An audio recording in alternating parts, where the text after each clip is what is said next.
Here is the lineups we have to look forward to as we get set to begin our second round match. Stand by. We will get started in just a moment. I'll tell you what, I'll clip my audio out, but you can have a look as well.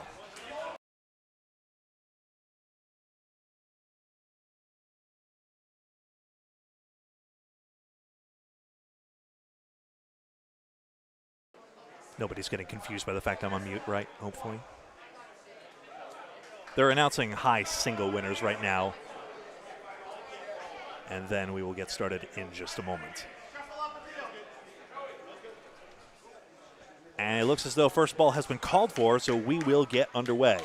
Hi, welcome to Riverwalk Lanes in Amesbury, Massachusetts. My name is Greg Gouillart, and this is Candlepin Bowling Network. This is the semifinals. We see Hingham versus Exeter. Paul Grant on YouTube as well. We'll see Academy 2 versus Central 3. They've all advanced. This is Joey Lister. He starts off with a 3-5, and we're underway.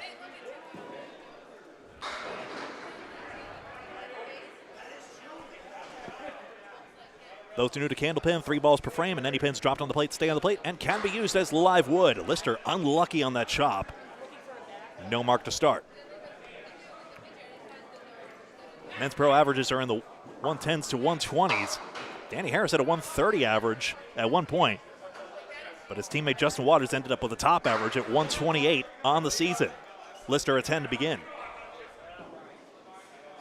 Chris Jones a 9.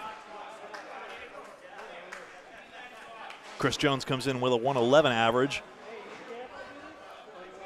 Joey Lister, technically a substitute for Team Exeter. That's why he's wearing that Lucky Strike World shirt, which has a lot of crossover with the team anyway. He has a 121 average. With the exception of substitutes, those averages I reference are composite road averages. In other words, they've bowled at about the same number of centers. All the matches on the road plus a few select home matches. Jones a chance for the first mark, deflected in front of the 9.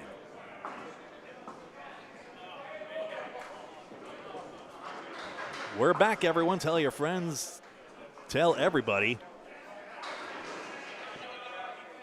Jones has to wait because that ball is on the plate. Still it's on the plate. Oh, we might aim at it anyway. Technically, you're supposed to remove it first, but I don't think anyone's going to mind. It's a 10 box. Well pinned down on the split.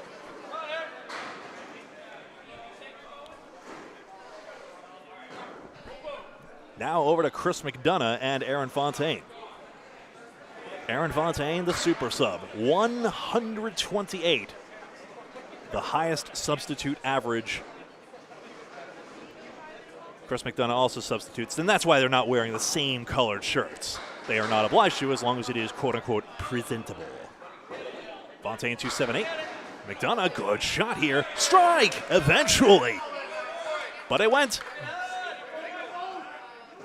Strikes are rare, I swear, but 3 boxes in, and Hingham, South Shore Country Club, Hingham, Massachusetts to be specific, has their first. Fontaine can respond with this, and he spares. Chris McDonough's average, 112. I muddled something about him possibly being on Maria's subs, and it was a rumor that apparently is untrue, but the biggest reason it's not his average, 112 absolutely would belong in the men's internationals. It's just he is involved with the installation of public utilities, and it is tough to get that week off from work, as it is for many professions. I remember speaking to Hall of Famer Bob Moran as well. In his case, it was family. Worth every moment spent with them that didn't allow him to also bowl the Worlds, even though he could have. Fontaine back-to-back marks.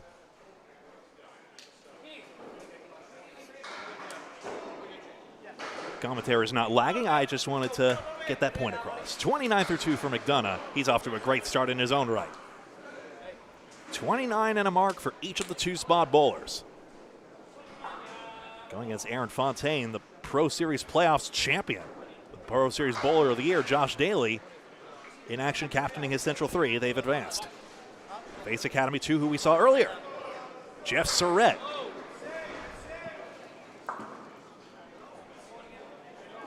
and Bob Whitcomb. Two legends of bowling TV. Whitcomb has a strike. He's been nursing that foot injury for so long, finally back in the mix.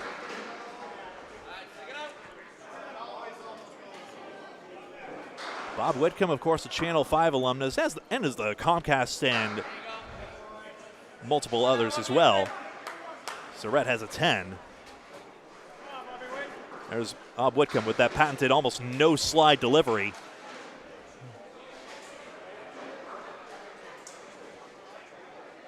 As the gentle giant stomps to the line. 3-5. The man who made a killing at Leda Lanes between the Channel 50 show as well as the Easter Classic. 3-5. Good. 3 marks and 6 for Exeter, the #1 team in the regular season, passing Central 3 in the very last week. Whitcomb spare on strike, and we're flying out of the gate.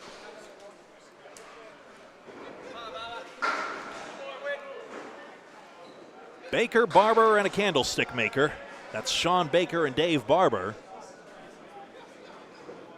They've been on a couple of TV shows in their own right. And you're starting to see a pattern here. Barber strikes.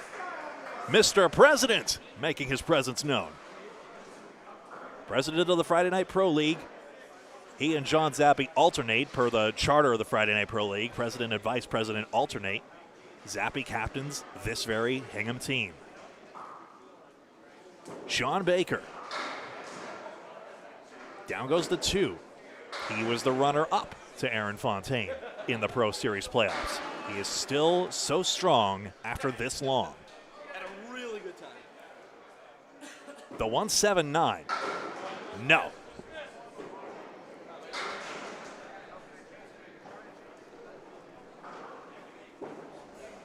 Grabs the 10 to start. How you doing, Jack? Good to see you all. Hello, Kevin Burns. Worth saying again on this new broadcast. Miss you and look forward to seeing you well and better. That's a double strike. Extraordinary. Barber has backdoored a double.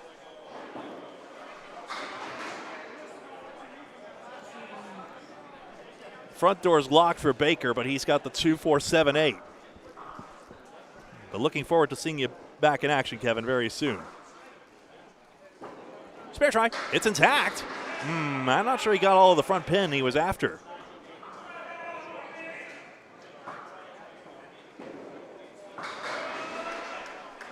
He checks 10 on this.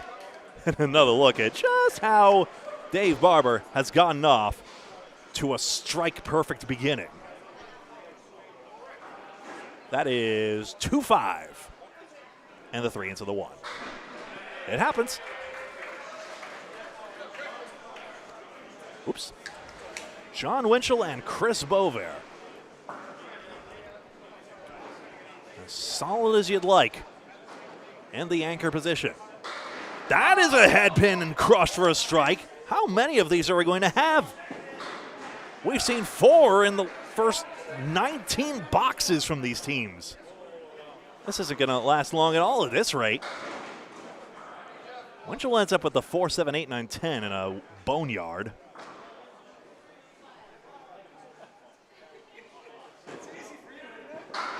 He's playing low on this one. Interesting. Would you have been tempted by that center wood? There was that piece forming a T-junction with it that may have taken something off it. So we thought he could get something with a sweep. Perfect 9. Object pin anyway.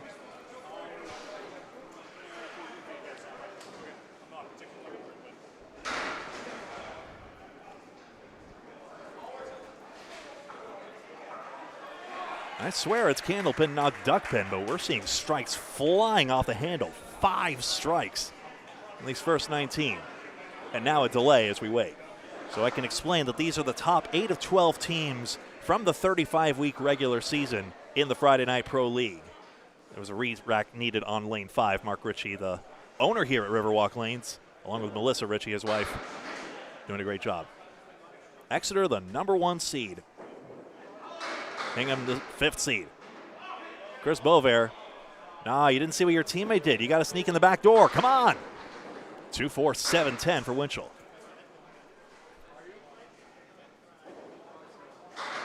4-5.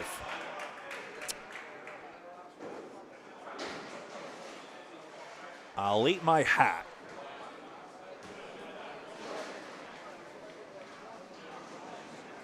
Winchell's got a chance at this one. You see him angling for the left side of that 2-pin and just missed it.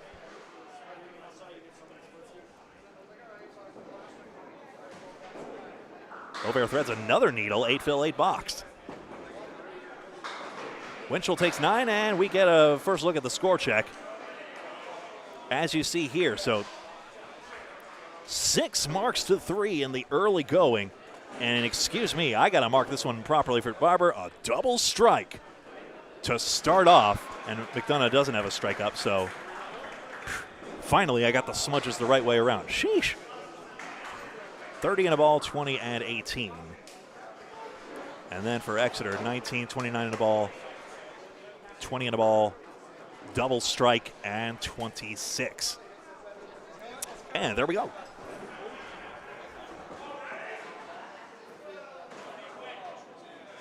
Oh, I see what I've done wrong.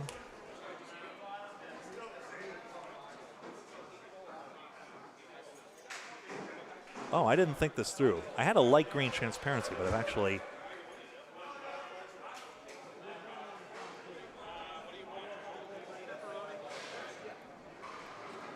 That's better. It's supposed to be green for the double strike, but I actually messed that up. Ah, well. I'll make it this color. There we go.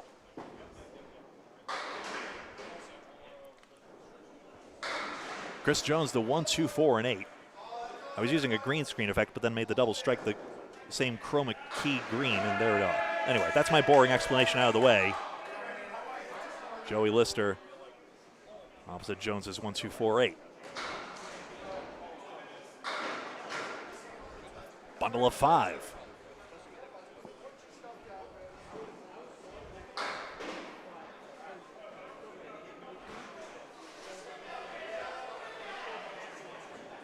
Let's see. Diamonds are tough. Bundle of 5 you think would be tougher, but actually, Bob Lee, when he last ran the numbers, saw it went at about the same rate.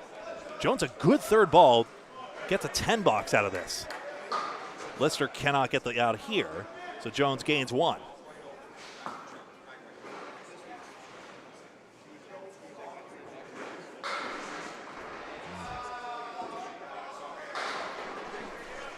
That 4-pin does not bust up for Jones.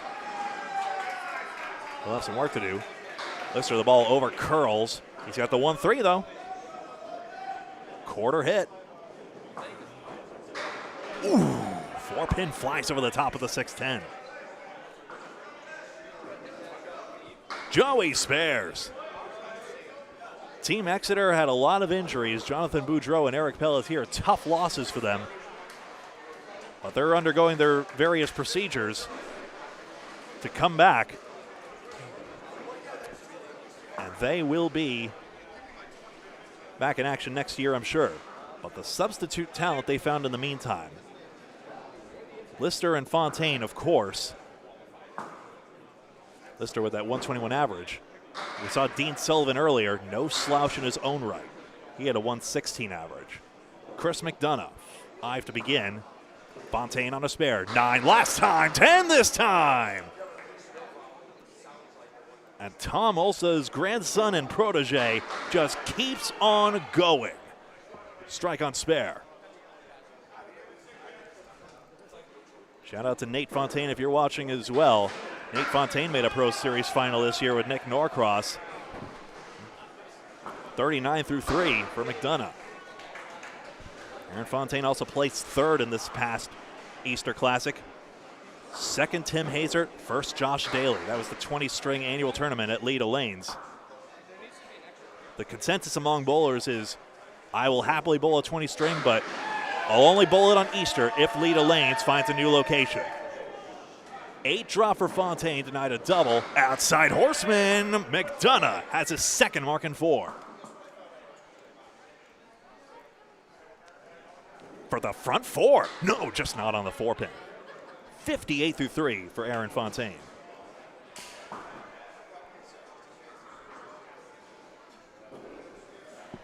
And a 10. So all the pins knocked down instead, 68 through 4. Now over to Bob Whitcomb and Jeff Surratt.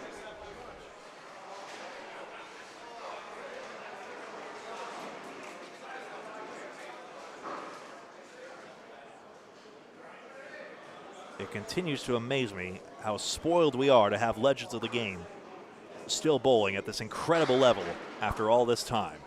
We might even see Craig Holbrook back as well.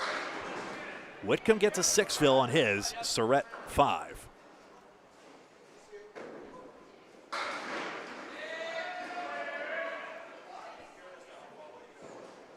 Bob, across it goes. 7-pin undisturbed somehow, and Surratt flies over the 8.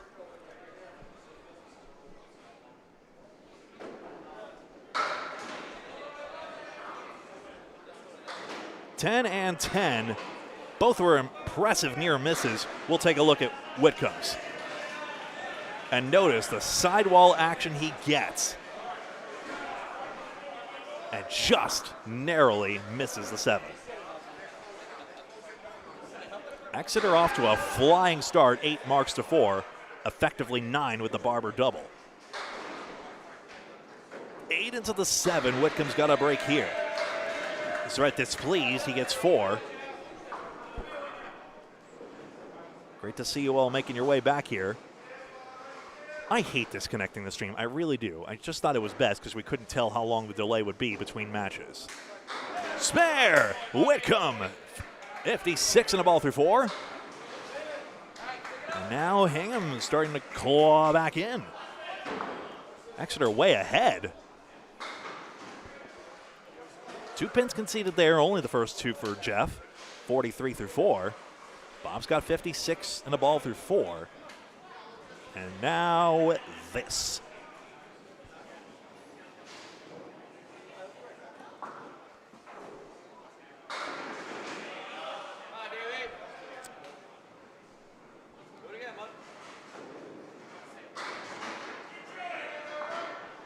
Sean Baker got his head pin. Down goes the 2. 6-10.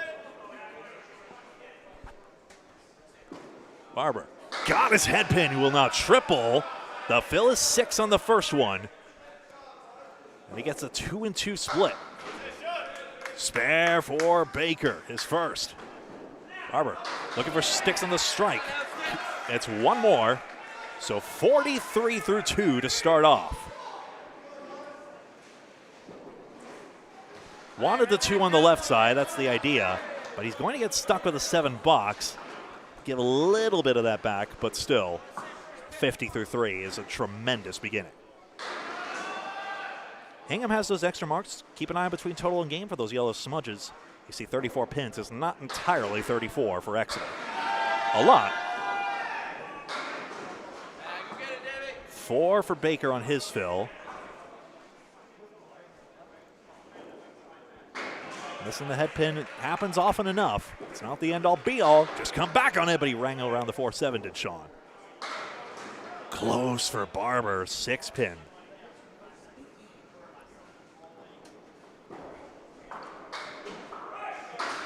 $10 for Baker, 10 for Barber. Now over to John Winchell and Chris Bovair.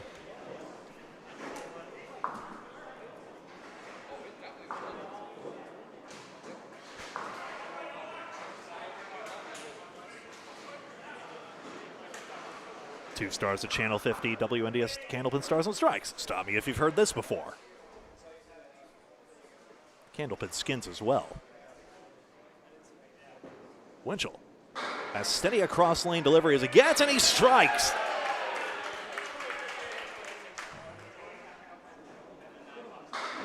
Bovair will be happy with the sidewall action. It beats the alternative, I think. 7-10. 2 pieces of wood on the right side. And a literal head scratcher. It may still be moving. No, I think the wood's stationary. And now a conference will break out here. There's a certain irony to the fact John Winchell is facing Exeter. He is a house bowler of Rob Ficarra's Senior's Lanes in New Hampshire, Exeter, New Hampshire, for quite some time.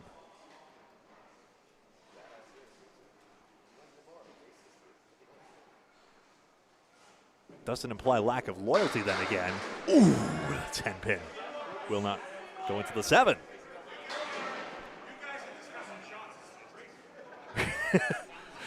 And now they're getting teased by it from someone else. He's like, what was the point of that discussion? He quips. That's off the wood, so that'll be a 9 box for Beauvais.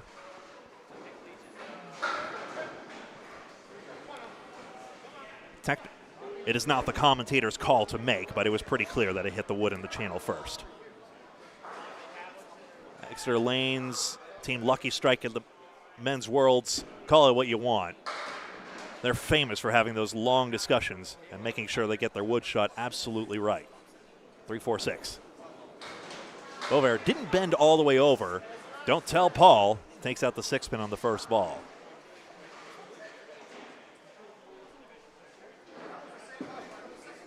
That's a nice slice, but no go for Winchell. Cuts it over the 8. 9 fill on the strike. I will tell you on an unrelated note about Candlepins for Cancer, 501c3 charity. Beauvais comes back on this one, which is just bowlers helping bowlers, quite simply. And Al Johnson, Hall of Famer, has put together this charity to help out those going through it, and it's just, modest financial support, which goes a long way. The cost of everything, even parking at the hospital and everything, can be so overwhelming to a family going through it all.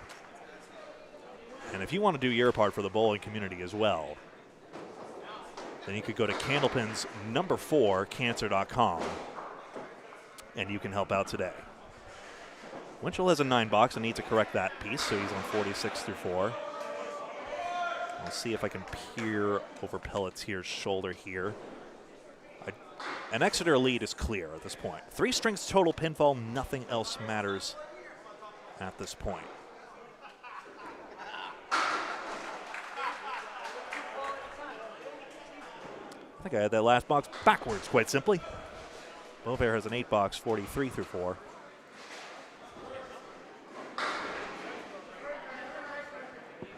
And there we go. And there it goes for Jones, a strike. 48 in a ball, 48 plus 2 through 4. Mr. had a 6 fill, I'm mostly sure. I apologize. I was trying to get the score logged. And yes, he has a 10 box, 54 at the half.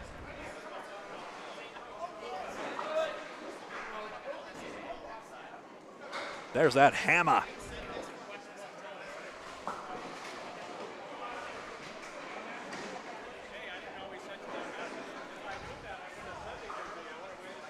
Pins did not come set for Lister. He'll re-rack. There we go. I'm Greg Gouillart, and this is Candlepin Bowling Network. 2 drop.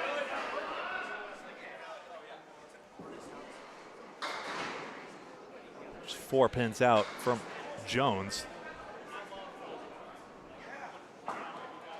I'll get to what you were saying in a second, Nico. Jones still filling on the strike. Folks, if you wouldn't mind, if you're logged into the platform of choice, please like the video by pressing the thumbs up button just below the video there. That little gesture just helps people out and helps people find the video. Nice out for Lister. That goes to 9. 2 becomes 9. And actually picks up 1 pin on that frame. I don't know what that 8-minute video is, Nico. I showed no signs. I had a great crowd here earlier, did we not, folks? For the first round, so maybe it was Paul's stream, maybe he had a false start, maybe anything. They unscrewed the chair, surprise. Oh, They did. That was intentional, Chris. Riverwalk Lane's going out of their way to make sure my table's accommodated by unscrewing the chair. That's a hammer. McDonough 20 bucks. And having his engine started early is big for the South Shore Country Club. Fontaine spares. He has a 4-mark half. We're flying in the 2 spot. Chris, I'm just glad you didn't get hurt. I'd feel terrible. Would have been worse if I went, oh! I know. Hey, Ron, you're right. That's 3 marks and a half for McDonough, matched by 4 from Fontaine. His spare fill. Crossed over, it's 8. Such an Ulster-like delivery, too, and it's producing Ulster-like results, quite frankly. I think that's fair to say. Time will tell. But his recent form has been tremendous. Spare again, 96 and a ball through 6.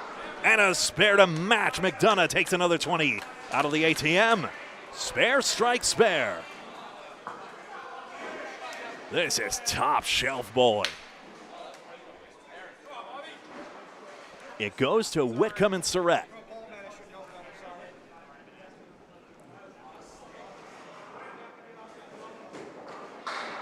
Surratt has the 2-4-10.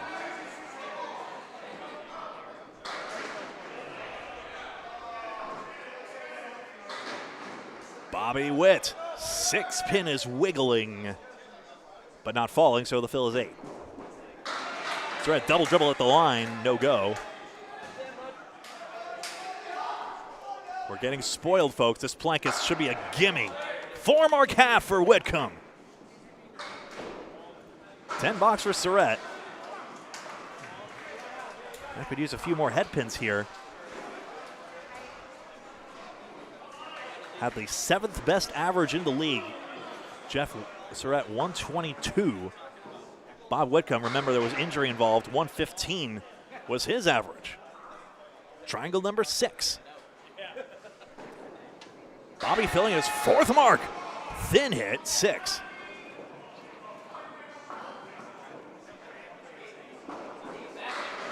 Surratt, how'd that 10-pin not go? Good grief.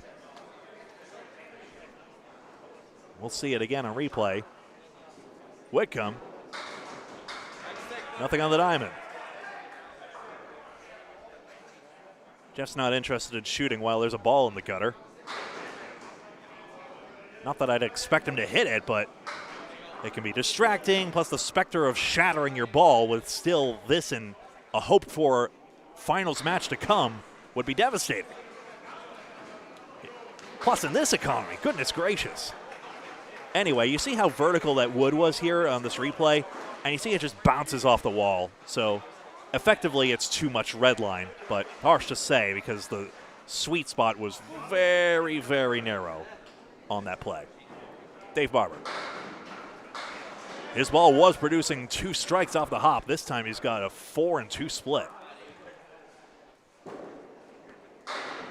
Baker. Pin clatters end over end. Sean Baker's knocked down all his pins, in fact.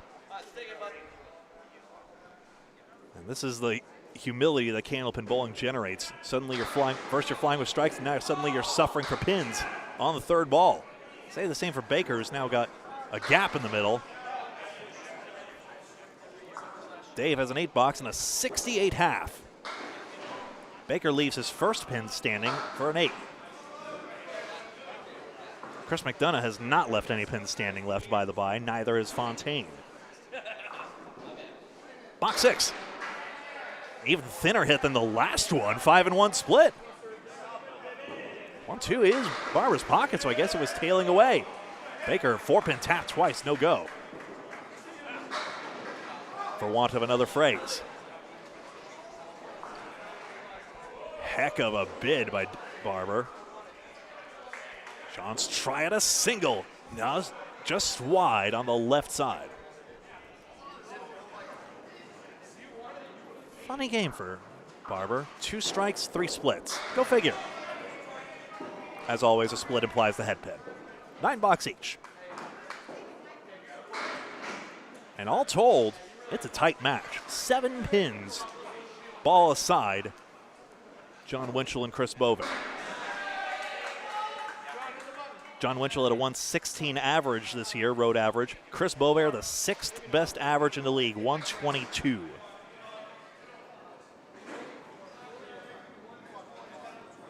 Best averages were Justin Waters, Danny Harris at 127, Waters 128, Keith Beaupre 124. Josh Daly should be 4th, I think, with a 123, yes. That's a W leave. 3 pins taken out for Bover. Winchell, he's full on the head pin, and he gets a 3-3 split, but not an eagle. 5 for 5 on the head pin is Winchell, 4 for 5 is Bover. 5th best, interestingly, was Jonathan Boudreau, who had a 123 average before having to go on the long-term injured reserve, so to speak.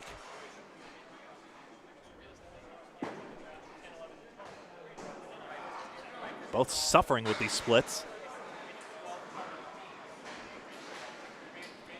Chris Bover, if you include Boudreau, had the 6th highest average with a 122. So 8 versus 6. Boy, what a struggle box that was for the two of them. Chris gets the better of it.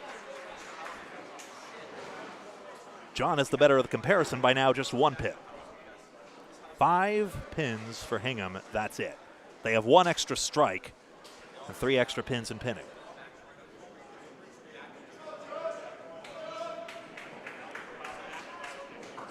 Bover, 3-2 split.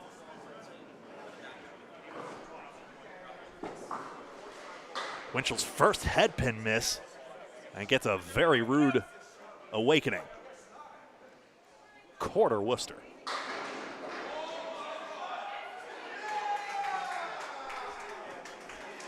Three and two. Goodness.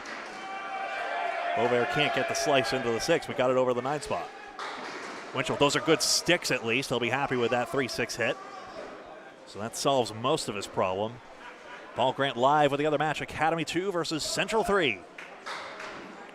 A 3v2 showdown. 10 box for Bover. And a 10 for Winchell. Ball returns are on the outside to the old pin boy position, so they'll switch the balls up, and we will confirm the scores. I show it 5 pins up for Hingham right now. 64, 89 in the ball. 89, 61, and 62 is confirmed. And then 63, 96 in the ball. Should be 63, I believe. 77. And 61.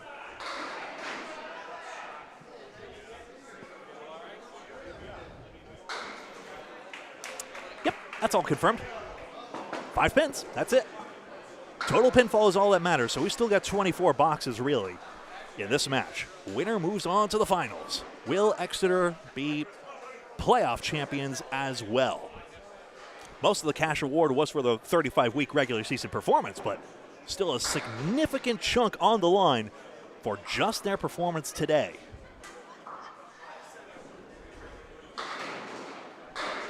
Lister splits 3-2. Against the half Worcester, Jones pushing pins. Has some work to do. That wood's basically level with the 2-pin. Lister cannot get the 7-pin to go.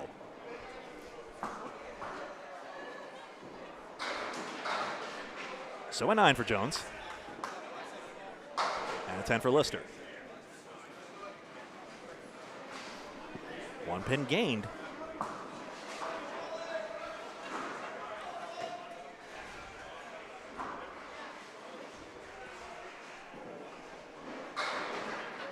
That is the 5-6 for Jones. Good luck with that. That's better for Lister, 2-4. So a chance here to close this annoying single-digit gap from Exeter's perspective. Through the uprights. Bowlers make that joke all the time. Excuse me, 4-pin? Wow.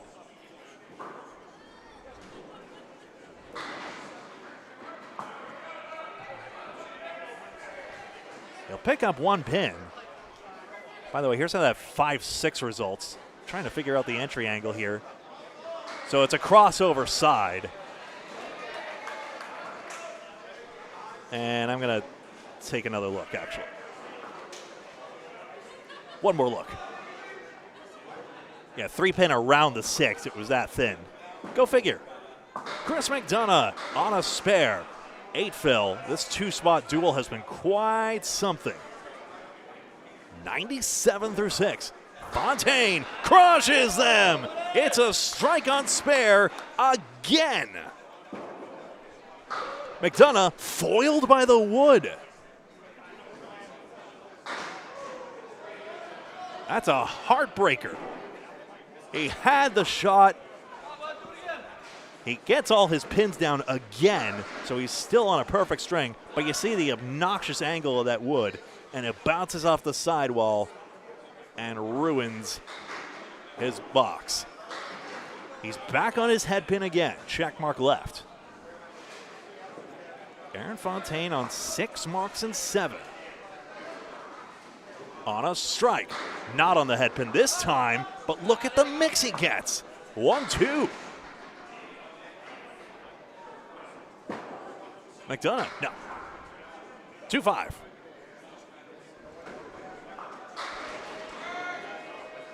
And this is a goner too. Another 20 bucks for Fontaine. McDonough gets a good check. You never know when those 2 pins will come in handy. 117 through 8 is incredible bowling.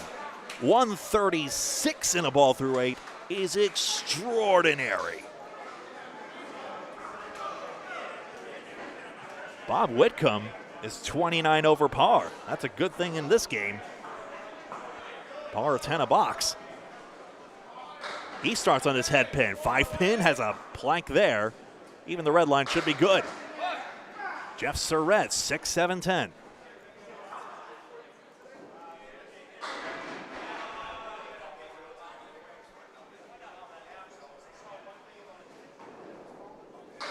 Single goes. Whitcomb grabs a piece, and he's got 5 marks and 7.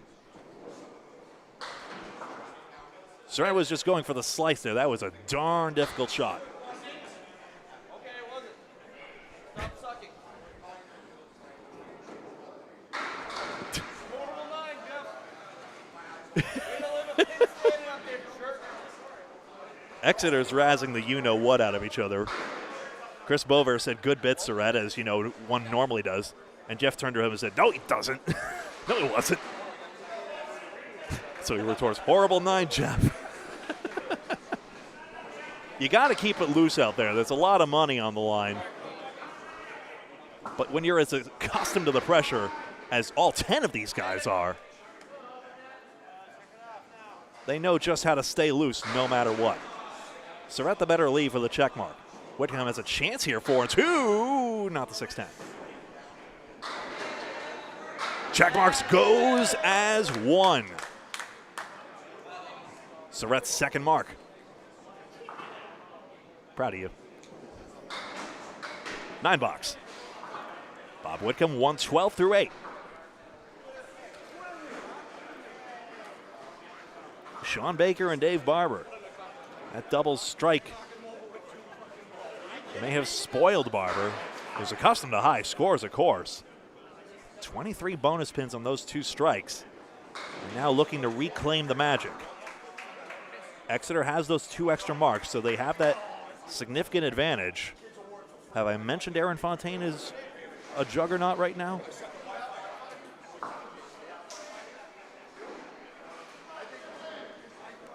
Baker. Crossed over. Actually, no, 1-2 is his side, isn't it? Why can't I remember that? I've only seen him a bajillion times. Good leaves for both. Baker just needs a 3 pin. Barber the 1-3.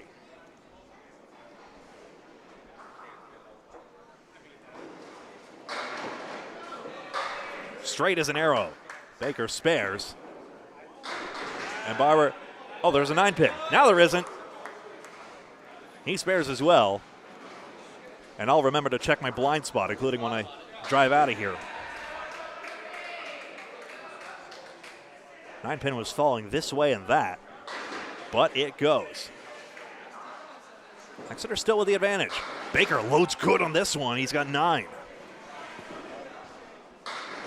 Barber responds in kind, 8.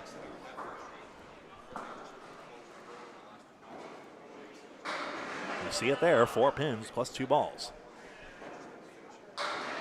Baker has the harder route to this one, but he grabs his single. No wood to assist. Barber has his there. He did the hard part already. 105 and a ball for him. Baker's 90 and a ball, not bad in the least. Winchell and Bovair.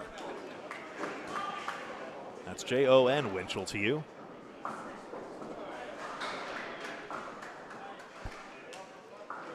Two bowlers with cross lane deliveries. Very different trademark approaches. Winchell, the steady 3-step approach to the line. Gets his head pin 2-4-6-10.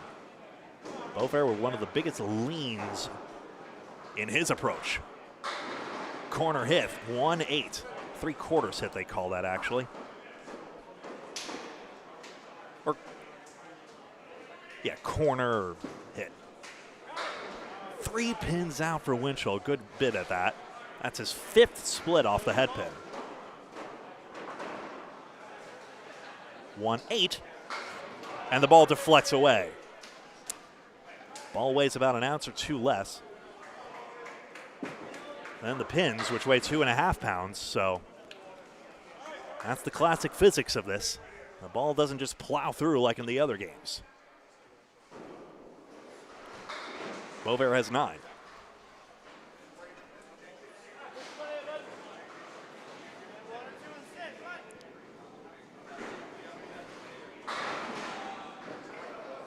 Exeter has the advantage right here. They have 1 extra spare, plus remember, Barber doubled that strike. That's basically the advantage at this point. Pinning is great from both. Winchell has a 9 lob. And Bovair, 3-6-7, advantage Winchell. Both on the head pin.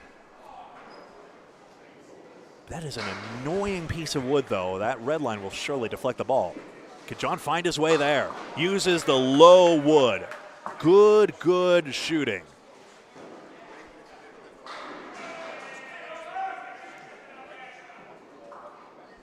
Look at the slice. Bovair somehow didn't get it to fly.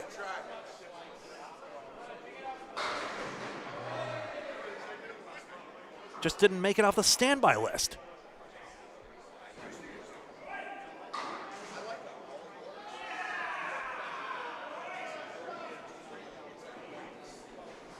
He gets a quality 10 out of this.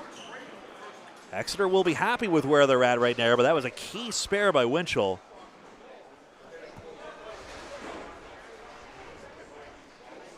$90 in a ball, 82 in a ball, 82 for Lister, 136 in a ball, 82 in a ball, 105 in a ball, and 80.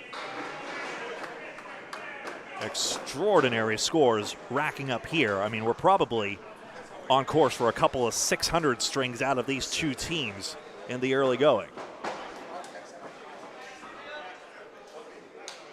Mr. Pelchad, we will have another stream here. Each match is its own stream today because Friday Night Pro League, you never know, as you might know, of course, that we never know when the downtime will be. But as soon as the next match goes live, we'll have it here. Actually, I may pull an audible and decide to keep it on this stream. We'll see, but we will have a clear plan of action one way or the other. And some way for you fine folks out there to follow along here on Candlepin Bowling Network. 6-10. Headpin spares. I swear to God, if you touch that knob, I will...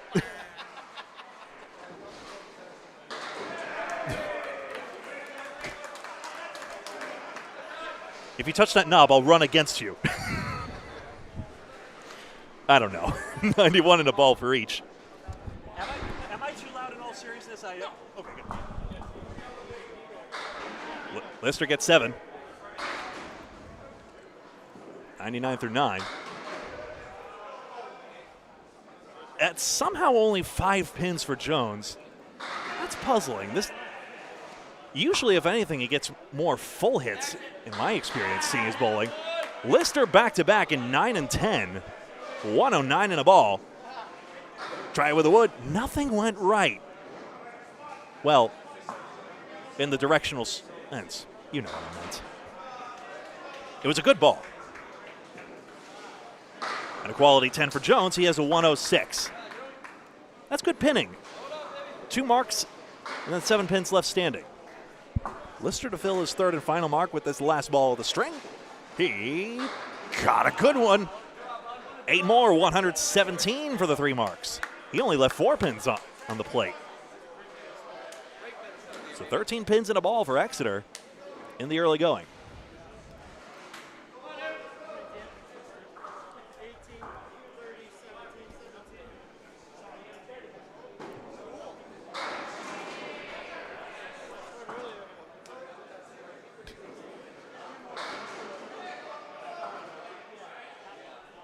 Nico's vote is that I keep it going? All right. You get more than one vote, of course, with all the work you do on our social media. I'm going to go with the flow and see how this progresses. Maybe if the Academy 2 Central 3 match starts sooner, then I'll just keep it rolling. Depends. One way or another, you folks live will be able to see us. Fontaine got a 6 fill. Can he show us a shot with the wood? No.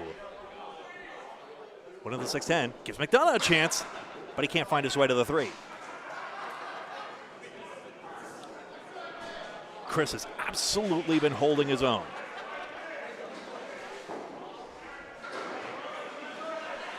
Maybe didn't get the angle on the wood he was after, so gives away a couple. But 124 through 9 on most other days would be a tremendous showing, and it is tops on his team. He'll check his slide again. No penalty for oversliding without a ball in your hand, but in fact, actually in the Friday Night Pro League, I think they canceled the rule of ball in hand doesn't get it. Ball in hand does count against you. Aaron Fontaine strikes again. 161 plus 2, an 8-mark string. McDonough's try against the 159. He tried the wood. Probably wanted both the headpin and the wood. I'm not sure if that would have worked. Kevin Burns also has more than one vote. Okay. Keep it rolling is the other vote. All right. 134 for Chris McDonough. Incredible string, and it's going to get torched. Aaron Fontaine on an 8-mark string. Drops a bunch, I thought. It's headpin. It's crushed. He has one more ball.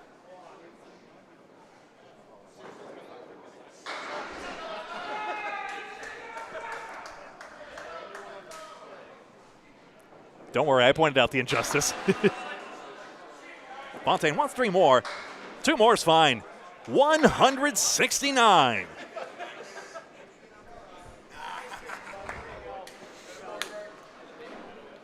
Mark Ritchie understood the reference. 35 pins up. Bob Whitcomb and Jeff Surrett now.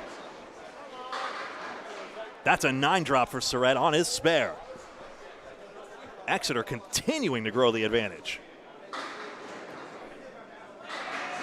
Whitcomb hasn't missed the head pin much all string. 1, 2, 7, 8, 10. Single goes. 19 and another for Surrett, and Exeter is rolling. Still 2 strings to go after this. It is far from over.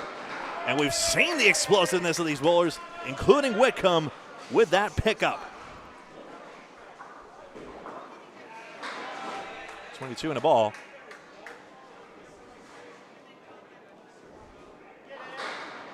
Diamond right side, 3-6-9. It was a diamond.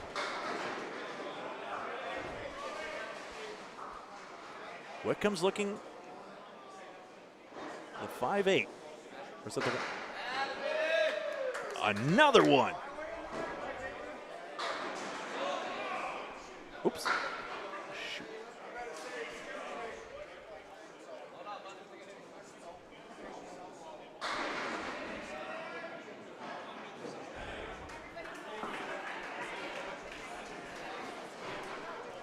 9 for Whitcomb.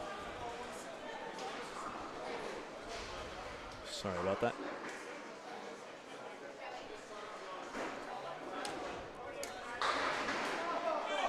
Nine more for Surratt. I have a missed score here.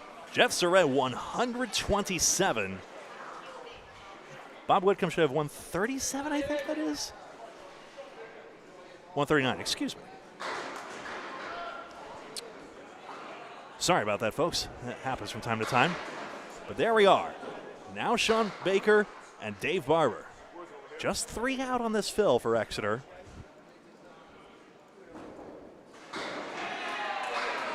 Baker, better mix off the head pin. He's got 8. Comeback ball for Barber, no good. A little swing for Hingham there. Every little bit. Consider all 3 strings as 1 unit. There's no points per string. Another stick for Dave. It's 9, 117. Baker gains 1. Little by little, Hingham's coming back into this, and remember, Winchell is on a spare. This is head pin, it's 5.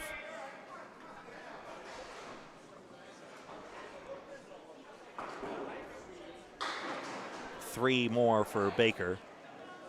Nico, between this and a bizarre audio issue, some reported, some didn't. Is this going to go? My goodness, Dave. 3 and 2 split off the wall around the world.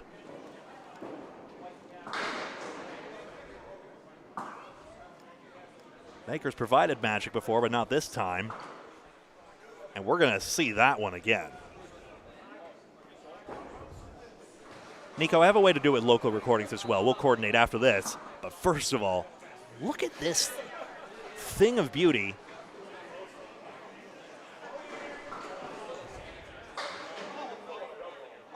And I think he'll be happy I showed that shot in sort of what resulted just then. 1 fill, 128.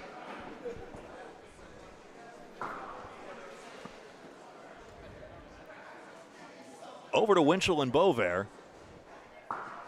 So an opportunity missed there, so Hingham has the chance to drag it below 40, which is absolutely surmountable over 2 strings. Bovair has been bit by the split bug mostly. He is 6 for 8 on the head pin. This time he's got a 7 pin by itself. He had that strike in the first, remember? So he's found a way to solve these pins before. Winchell clatters a bunch in a heap.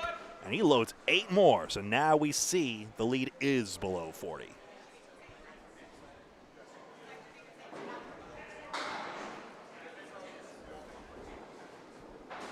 Overthrown the 7 pin. Chance Winchell. And he's off the object too. And Bovair cannot mark either side.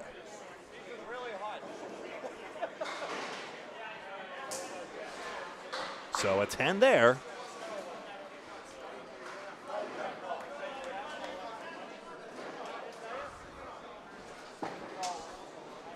And that gains 1 pin.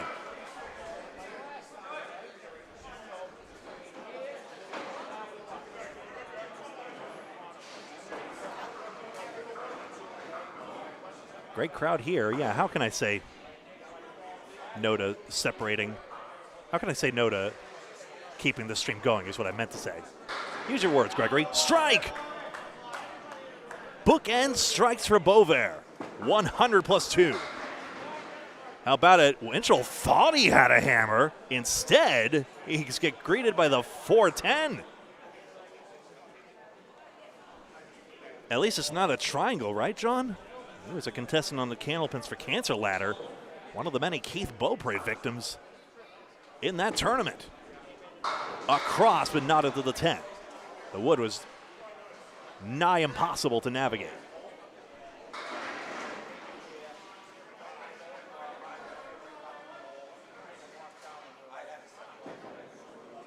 Winchell takes a 9. Bovair now up to fill. John Winchell 108.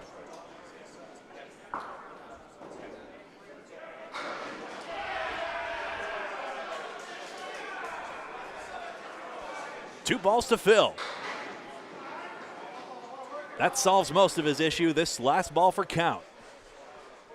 So at the last moment, Bovera was a matter of time with all his headpin hits, one would think.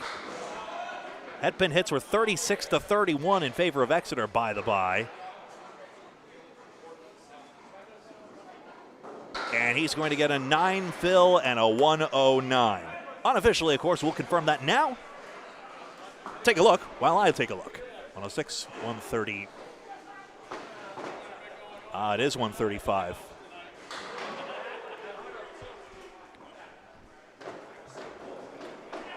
$135, 139, 114, and 108. To 117, 169, 127, 128, and 109. 650 plays 602. It is indeed a 48-pin advantage for Team Exeter. Sorry to take that away. Got to reset the scoreboard. Lickety-split. No intermissions in this game. We go right back into string number 2. Here's Joey Lister and Chris Jones.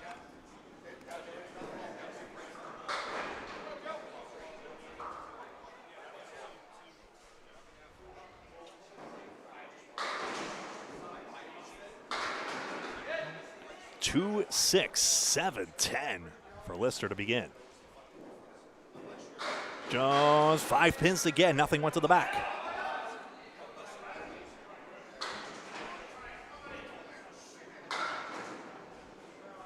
That's not going to roll enough for Joey.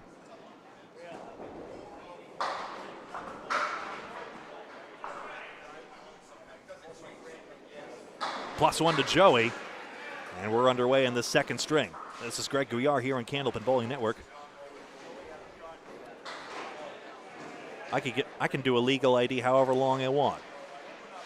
Please like the video by hitting the thumbs up button if you are logged in to Facebook or YouTube. It's the button below the video. Thank you for watching on either platform, Facebook or YouTube. Paul Grant also live on a different YouTube stream with Academy 2 versus Central 3. Splits aplenty.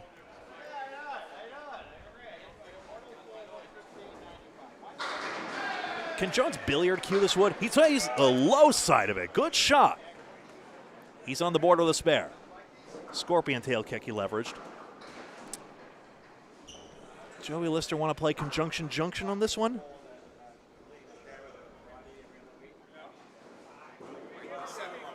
He does! Brilliant! Oh, I love that shot so much. I mean, it's a straightforward shot, mind you. You just play in the middle of it. I was worried he had more of the right wood than not, than he should have. But the gears spun. Chris McDonough had a 135 get torched by his lane mate, Aaron Fontaine. He gets a 9 drop to begin. Fontaine now has a troubling one, 4-7-8-9. Chris already did the hard part. Covers it with the right tip. All's good.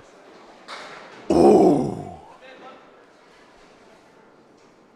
Who half expected that to go? I mean, that's an outrageous lead, but who half expected it to go anyway? 10.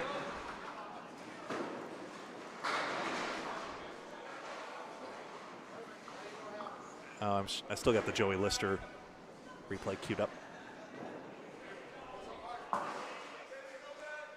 McDonough to Phil, slammed it into the foul line. 1, 3 goes down, 8 Phil. Aaron, 4-10. And Wood rolls off the plate edge. Can the ball carry him across? Say the same about Chris's. Wanted more of the red line on that, then he would have had to play on it. Let's see. Yes, the ball does deflect. 2 marks aside in the second string. That's good news for Exeter, who wants it to be status quo. McDonough sticks a 9 and another look. Let's see if the slow-mo is any good at capturing the ball deflection that likely is. Boom, yep, ball takes it. Bob Whitcomb and Jeff Surratt, how spoiled we are.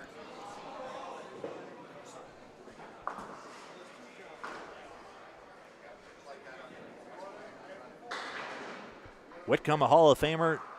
Jeff Surratt, probable to be one. That 4-pin is wiggling, but not dropped.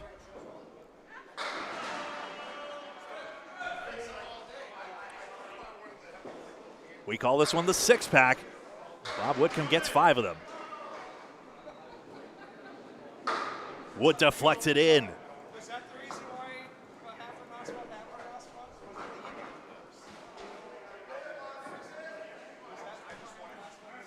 So another key one.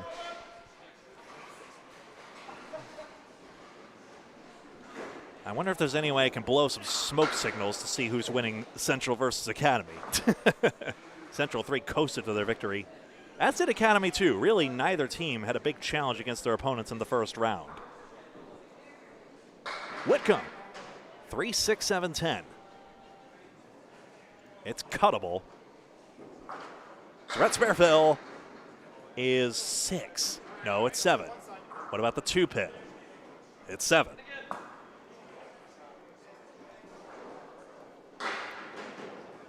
Somehow the 310 goes out of that. 3-pin straight back into the wood, and it caroms it out. Off the wall. That 8-pin was hit. You got to hit him, Jeff. He did hit it. Whitcomb 6-9. That's 10.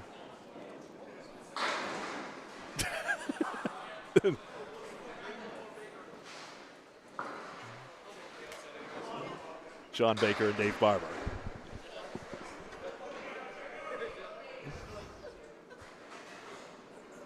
Pretty even Stevens and was very early going in the second string.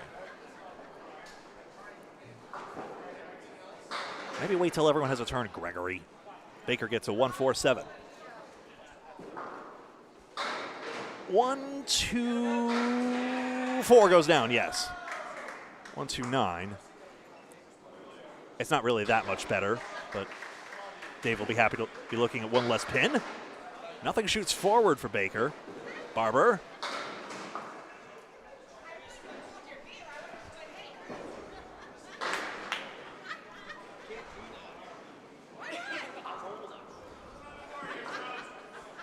Barber, the Barber, the Baker, and the candlestick, the candlepin takers. Darn it! And even bungled that. We got there on the end, folks. Anything to get busy. 2 pins up for Exeter. Slowing down the pace here, we really got spoiled in that first string. Now this one's smashed in, but the 7-9-10 is just not carrying. Barber into the head pin 4-8. Better leave. Well, the 9-10's getting clobbered by this one. Left side across in front of the 7.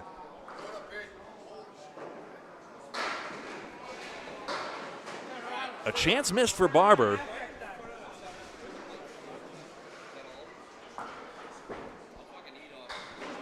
And a 10 for Baker. Quality 10 at that. Barber a 9. And one more shot at this Sean Baker bid. Only got the tail end for some reason.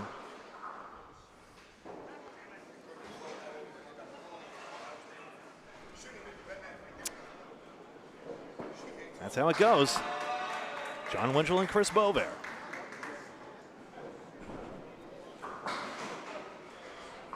Sean Baker was technically a substitute this year, by the way. 118 average. Of course, Team Hingham has a lot of crossover with the Maria Subs World's team. So those shirts, at which green is in their color palette, can be worn pretty interchangeably. 3-1's not going. Winchell was going for the pins. Bovair 5-1. Didn't even carry the 10 somehow. That pin dances like crazy. And a 9-box for Winchell.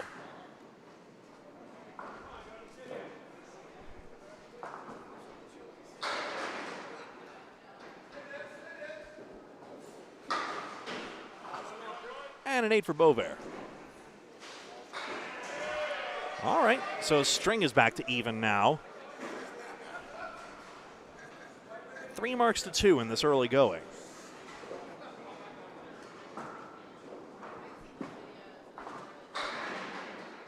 One, 3, 10. It's been a while for Hingham without a mark.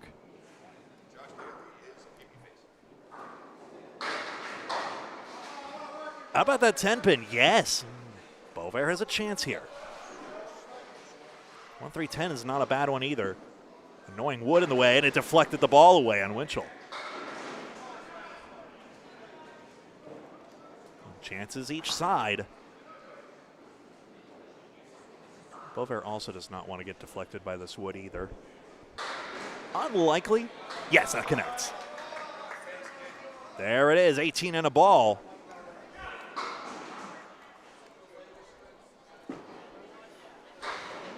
Winchell takes 9. They'll trade ball returns. Will train our eyes on the scores.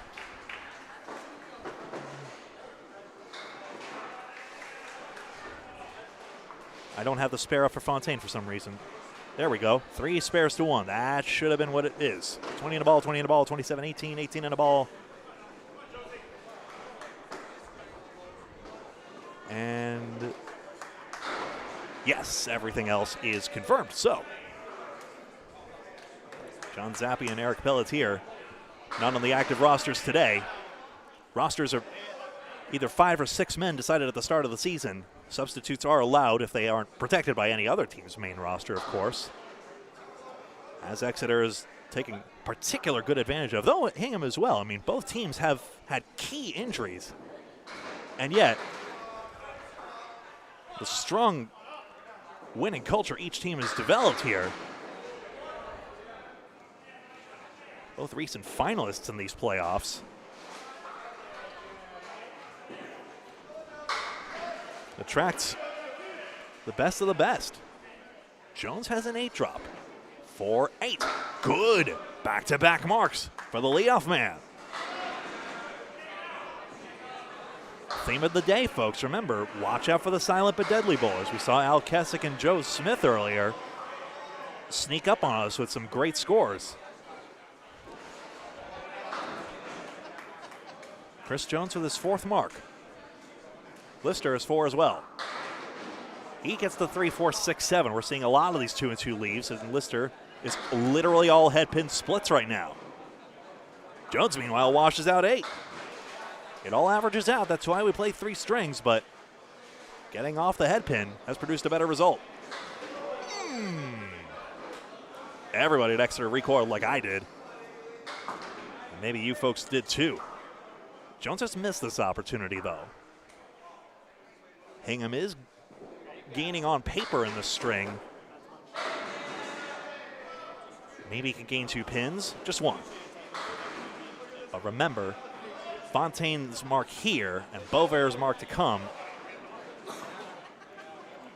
are in the pipeline. 13 pins minus 2 for the 5th seed Hingham versus the number 1 seed Exeter. No points, just pinfall for these 3 strings. Fontaine filling another mark. He gets 3 this time.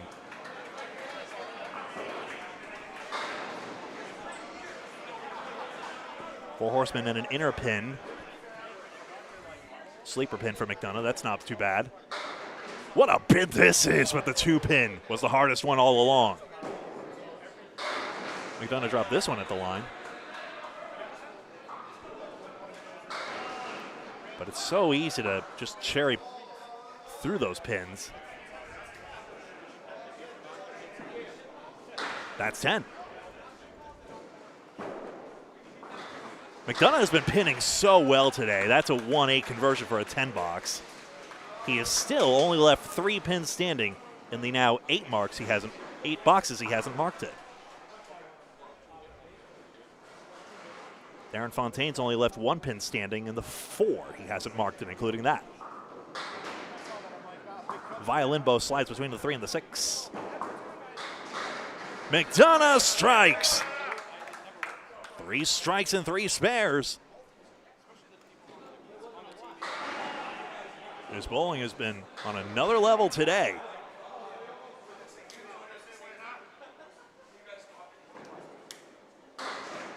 Fontaine still needs sticks. Got the head pin last one. This time, Wood shoots a pin forward, and it's an 8 box this time. So, big swing for Hingham. Like I said, the substitute talent is such a deceptive label. But now Surratt and Whitcomb on the roster proper.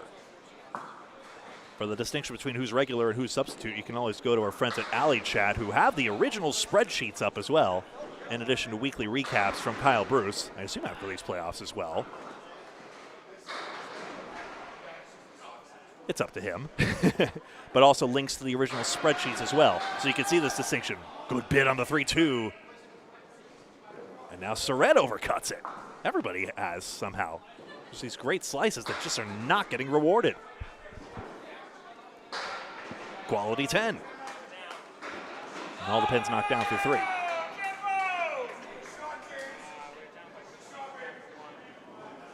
310. 8 box. +2 to Jeff.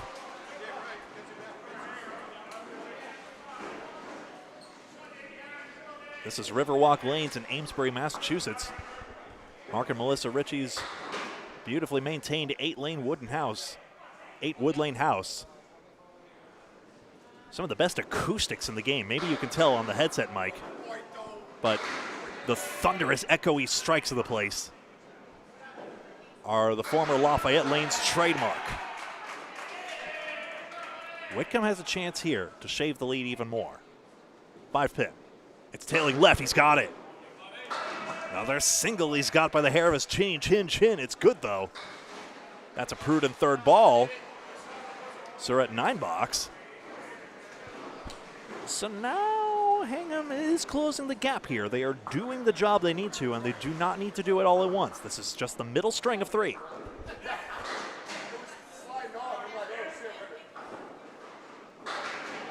One, 3, 6, and 8 for Barber.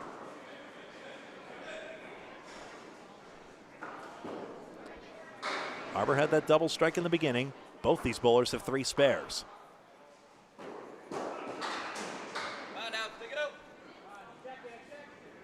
Pinning has been basically even in this match. In terms of pins left standing, Exeter has left 3 fewer on the plate. So these little 3rd balls, it's not as glamorous as the litany of beautiful shots we've seen before, but every stick's significant as Baker stays out of the channel and grabs another 10. That's how it is sometimes. We've seen the glitzy side of it, and then we've seen this side of it. Barber has parallel pins. 5 pins hit, 9 pin isn't. Sean Baker in all pinning 30 right now. 6-10. The only way that really goes is even further on the outside than Barber was trying for. Well, he was trying for that far on the outside. Baker has an opportunity. His ball can take it. He does not throw right to left, strictly speaking. So he's on the outside of it, and he spares. So 40 in a ball. Barber 9 box, and I'll put the lead. Now the lead will light up on screen there. 12 pins up in this. See that? Wood totally undisturbed. That's basically about as. And you see, that's an exciting 2-pinner for him as well. I think it was more of a right to left ball. I'll have to consider. I'll have to ask him about angle of attack sometime, because most bowlers have a decided break to their ball. Like Winchell and Bover are obviously right to left, but with Baker, I'm not so sure. Maybe that's a sign of a spot bowler, possibly, but I'll have to ask him myself. Winchell a 3 and 7. Good to see you folks out there. This is Candlepin Bowling Network. We're on Facebook and YouTube. Paul Grant is live on YouTube as well with Academy 2 versus Central 3. On the 1-3, 2-10. Show us a shot, John. That's the spot he wanted it. He's just a few boards to the right.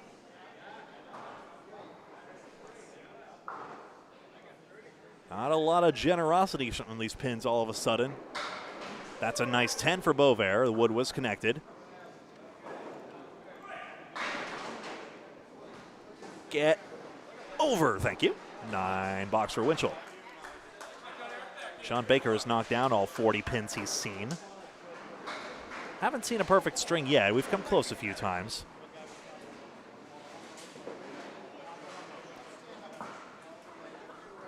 Fontaine only left 1 pin standing in the last string. Bovair into the 3-pin. 4's tipping. 1-2-9. Winchell crossover side. 5. 7-9-10. Wood settled down though. Redline just bulldozes the 5-9. So how will he play for a deflection? Bovair 1-2-9. Around the 2. We'll have another look at that one.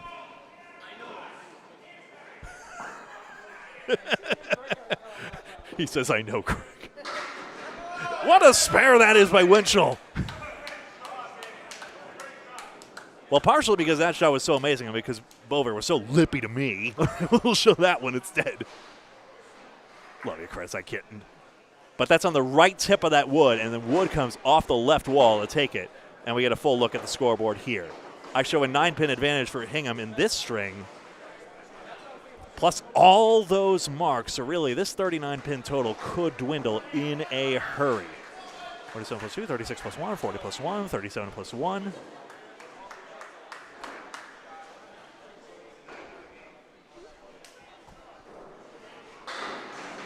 (41, 41, 46, 37, and 40).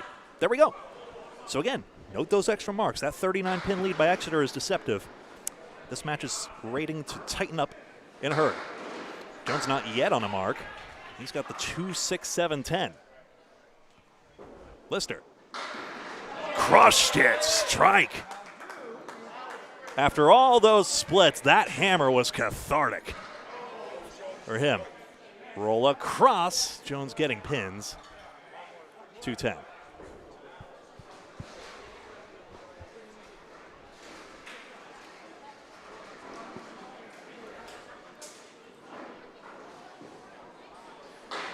Nine box. Even in slow-mo, this is going to go in a flash. Instant replay. Lister just stays on the 1-2 side, but that is demolished. Jones on a 63 half. 2-pin only. Lister. Thanks for nothing. Boy. Looks like a better ball than that. Maybe into the 1-3. Jones misses that single. He's been a former Candlepins for Cancer contestant, as has Joey. Boy, 4 pins out. All on the strike fill by the by, so a 59 half for him. And a 9 box for both.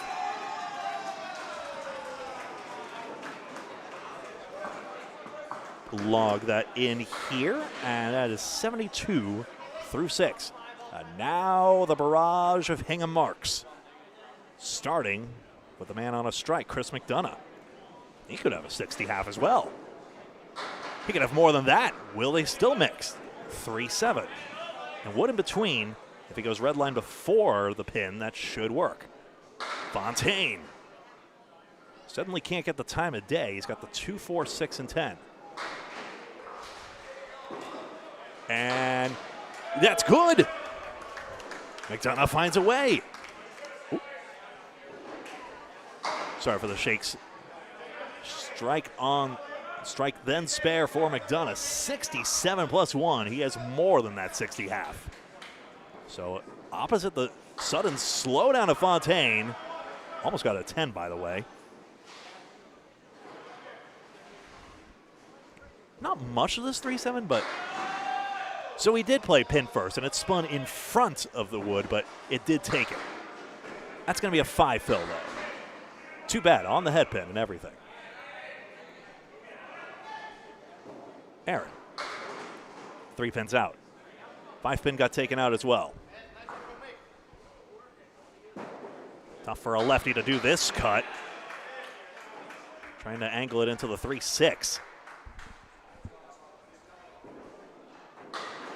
What a bid, it's gone! Fontaine, a great bounce back ball for his 10th mark already. Show us a cut, my goodness. McDonough was close. It'll be a 9 box all the same. Bob Whitcomb and Jeff Surratt will be next. 7-pin pickup for Fontaine, and another look here. Boy, that 4-pin was reluctant, wasn't it? So you see, whittling, 33, and now Whitcomb up here.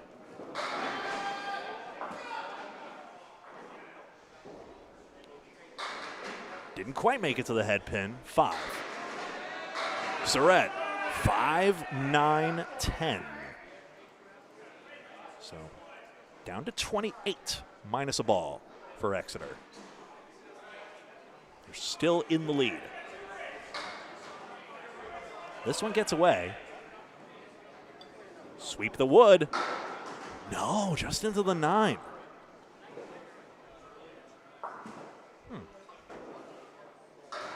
We'll look again at that one. This is for a 10, run the horseman. 3 is fine out of that. 9s are fine all around. Trying to figure out where the ball was placed on this wood. And it was too high on it, I suppose, but would the red line have taken it? Maybe it could have tripped into that wood in front of the 10. But high cap spun it out. 9 pins wiggling as well. A 2-pinner for Whitcomb. Surratt strike. Exeter's got 3 marks in the last 6 they've thrown. Whitcomb really needs his 2-pinner to respond. Oh, and you know, the 6-pin and the 9-pin were a little far apart there, and I think that's why that shot didn't go. Somehow that pin got nudged off spot, and it changed the angle. And sadly for Bob, changed his luck. He gets a 9.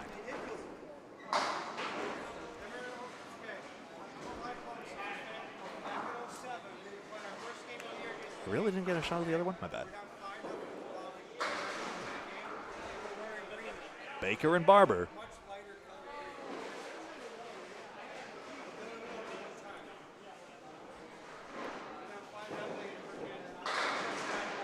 These bowlers have all been above their pay grade right now. You jump up a pay grade every round you survive in these playoffs. Most of the awards for regular season performance, a lot on the line here. Baker now will be hard pressed to keep his perfect string going. Barber collects the check mark. And again, these check marks are just vaporizing. Wow. Sean really did not want that perfect game to disappear. He put a heck of a cut on that. This check mark, of course, goes as 1. Down goes that 8, so 5 pins to get. We've seen it go already. Barber showed us how. And now 4 pins just on that head pin split. This is going around the world also, but nothing into the front pins for Baker.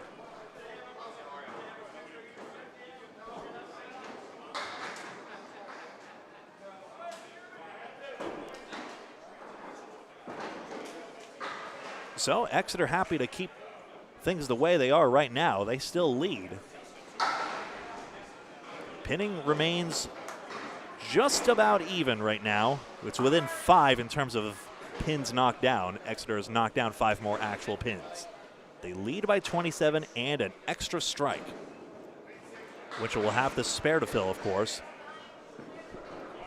More than half of both these teams' headpin hits have been splits. That's part of the issue here. So both sides have actually knocked down 20 headpins in this string.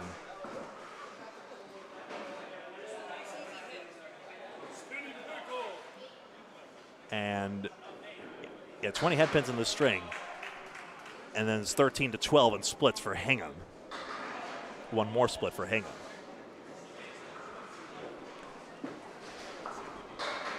Winchell's got the 4 horsemen left side. He's got a 6 count. So again, it goes down, but remember the 2 extra marks for Exeter. 5 pin out for Beauvais. Rob Ficara Sr. has chipped in money for some of our money matches that we've done here on Candlepin Bowling Network, with Academy 1 captain Justin Scally on the call. Those have been quality viewing, those doubles matches, whenever we've done them here on Candlepin Bowling Network. Spare for Beauvais. 50 in a ball. Every bowler chips in $500 in those games, and Exeter throws in another $500 to sweeten the pot. Hingham has not marked at all in boxes 5 and 6, although Winchell has the 6th box to go right now. So 1, 2, 3, 4 marks stacking up for Exeter, and now it's going to be the opposite effect as we saw coming into this go round the batting order, where now it's going to be Exeter growing the lead. Beauvais crossover, 6 pin. Uh-oh, no wood, where are you going? 9-10. 8 fill on the spare. Ooh, boy. Piece of wood rides the rails for Winchell, but his 4th split cannot be overcome. Beauvais is gearing up like he wants to play this left wood somehow. It seems his only reasonable play. I think there's another piece in back that's threatening to screw up the shot. Let's see. Left side. Into the 9 spare. A beauty by Beauvais. Back to back. Winchell takes 10. And we go to the top of the order. And this, before we do that, one more look at this 9-10. Gorgeous, wasn't it? Piece of wood off the wall to take that 9 pin out.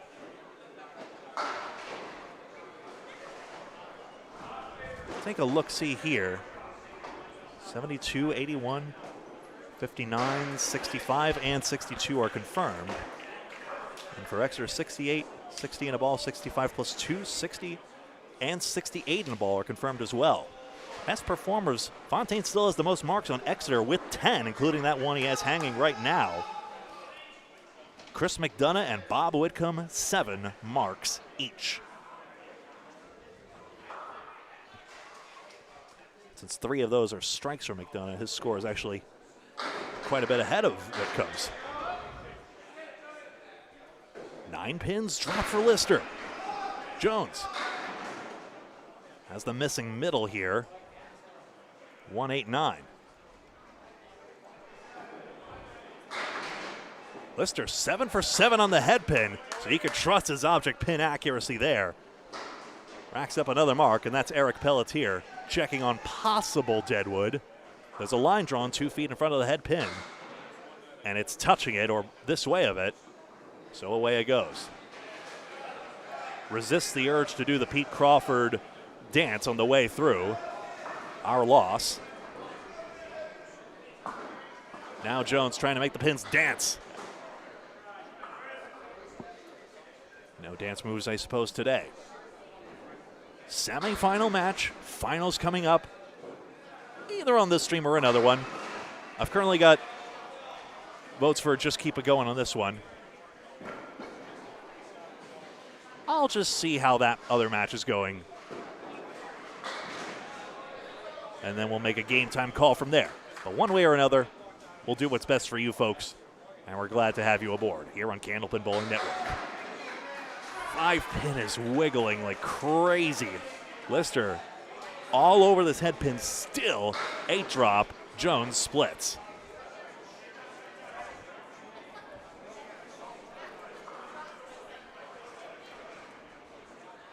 Boy, howdy. 15 splits and 22 head pin hits for Hingham. Lister, I don't think he wanted that shot right there. He wanted to get on the object pin.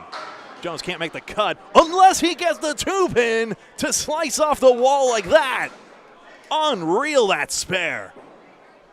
Lister gets 10, and everybody wants to see this one again. Extraordinary shot. That's into the 4-7 off the wall.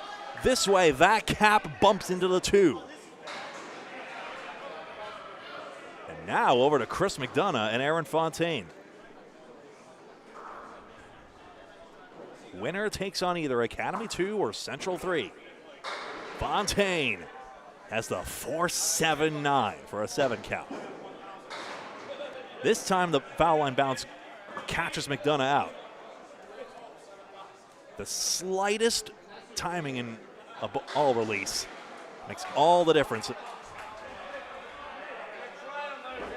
Now he gets it out there, has a better result with it if no mark.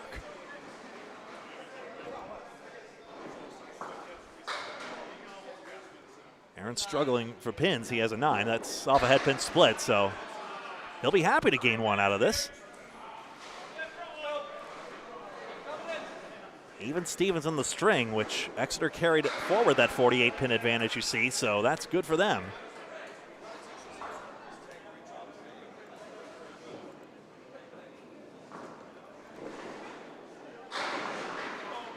Ooh, 3-5-10.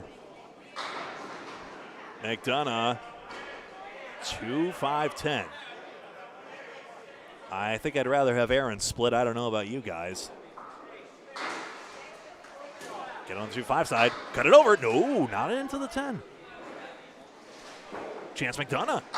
It's good. Great wood shot. And Hingham chips away. Chris McDonough now with 8 marks. Fontaine 10. Aaron Fontaine with 5 splits this string. It's just affecting everybody. Everybody's had at least 1. So you know, it's not just any one guy. Chris Bover has been least afflicted by that. Spared all 3 of his good head pin leaves. Makes it tough for Surrett, who's filling that strike, that split bug. 1, 2, 4, and 9 for Whitcomb.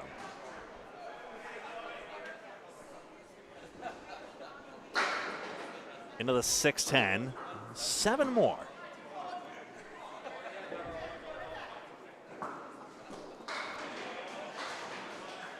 Yeah, missed. Yeah, Todd, you're absolutely right. Hindsight's 20/20, but you're a seasoned ACST bowler. You've been around the block. I'll trust your judgment on this. 8 box each.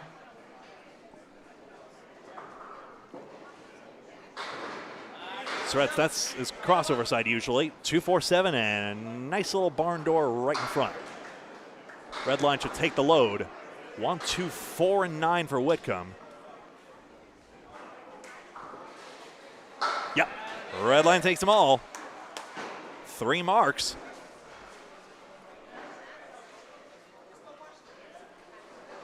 Exeter is marked in exactly a third of their boxes. Bob can't get anything to go into the 9. He was on the outside of it, but I think the ball deflected away on that. Grabs another skinny pin, and he gets a 10. What a chess match this has been throughout.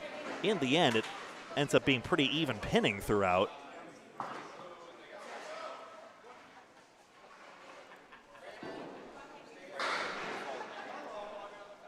Four and 1 split for Barber.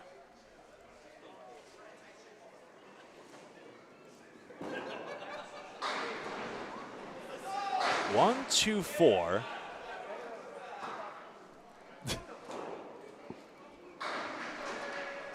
I don't know if Surratt is recommending bowling ball choices or what that was over there.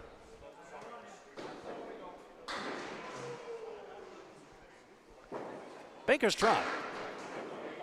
Just on the head pin. And now these Riverwalk pins really showing how difficult they can be. They don't come easy just because you hit them, case in point. And that's 9 apiece, so again, another stalemate.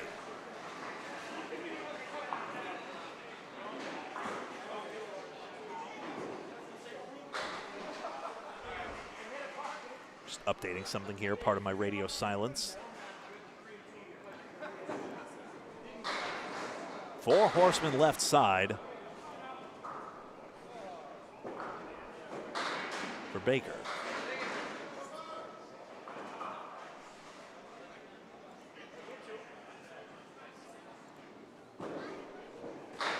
It's not going to go. Now the 7 pin gets tickled. Does not carry. Barber goes for the sure 2 on the right side. That's a 9. Little pins, but Exeter still has a big lead, and now taking it into the third string is a whole different ball game. It's not the whole ball game, of course.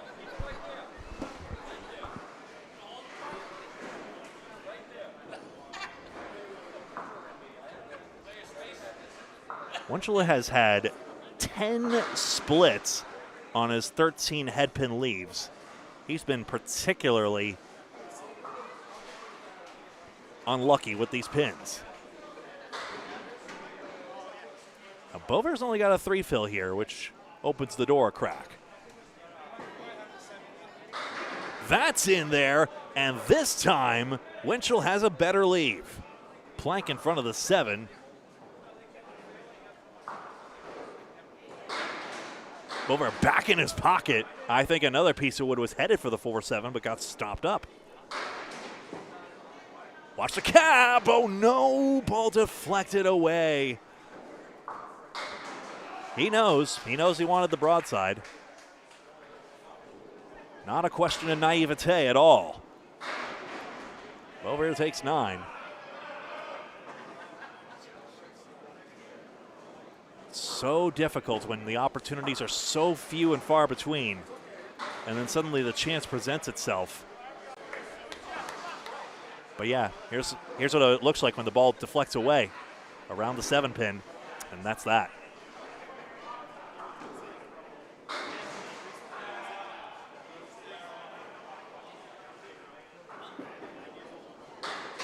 Chris has 2 out on this first one. Hingham's the one that needs to get started soon. Exeter's offering opportunities. 8 pins, down the 5 pin goes as well. Another opportunity at this corner pin. This time the wood is even more vexing. Actually, no, that got out of the way, so now it should just be a plank in front of the 7. I beg your pardon. Send it. Yep. Second spare for Winchell.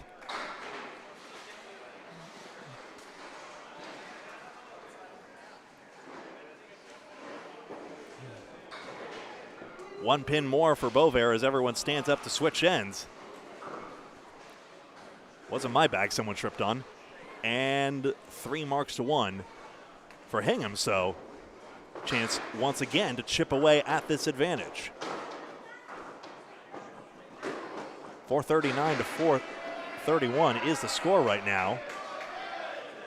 I'll just make sure I got everyone's individual score right.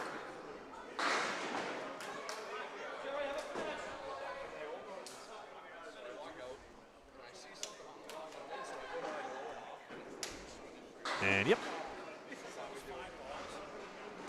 everyone's set. Score's confirmed officially. Chris McDonough again leading the way for his squad. Bob Whitcomb at that 139 last, but he's following up that 135 very well. Jones drops 9 on his spare, but misses this single. He's had a few opportunities to get away from him. that going to be the difference? Lister close on that split.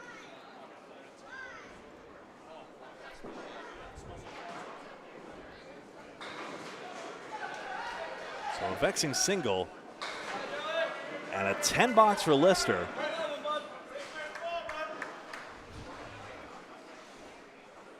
I've noticed that, Kevin. It seems as though, well, nobody's going to juice the curtain, of course. Spread eagle less a 4-pin. Lister misses his first head pin of the string, if you can believe that. He almost had it head pin perfect. He's 1, 4, and 7. Yeah, but pins coming off the wall, I agree. They are definitely rolling in that way. Now here comes this one across the plate. They're just not getting a lot on the first ball, somehow, some way. But solving that, that's what's puzzling all 10 of these folks. 10 for Jones, and a 118, 3 marks, well pinned out of that difficult situation. Lister also 3 marks, 115. He had 21 bonus pins, left 6 on the plate. And Jones had 25 bonus pins, left 7 on the plate. Over to McDonough, who has 4 marks. Like he did in the last. Got his head pin. That was interesting. Something jumped up there and grabbed a few extra. Never know.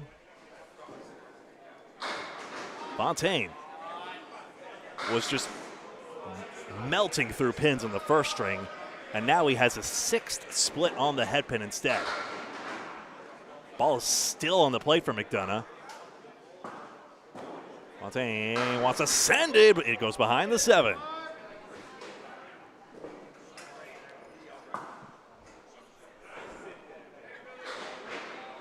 So this third ball advantage has been minimal for Exeter. They've gained 7 pins in the pinning alone. It's mostly the fact that they have 3 extra strikes and 3 extra spares that's created the bulk of this 41 pin advantage that they have here.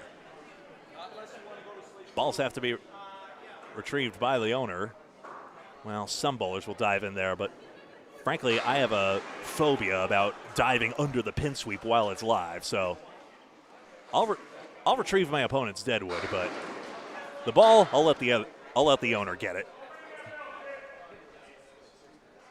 McDonough 9 and Fontaine, that should be fair, I think. And that will be a 10 in that case.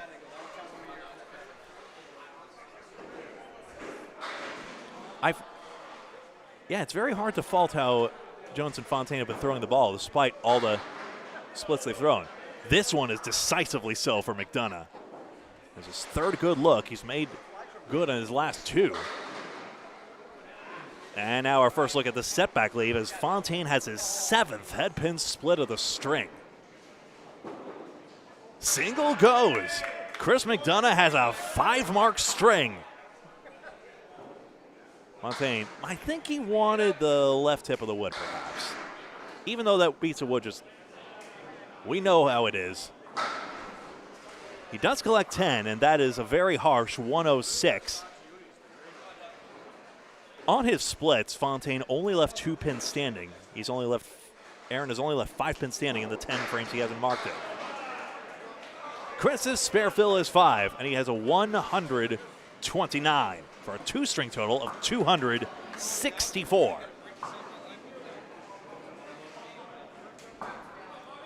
Brings us down to Whitcomb and Surratt.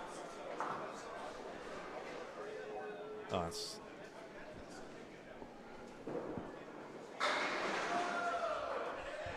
how's the other game going?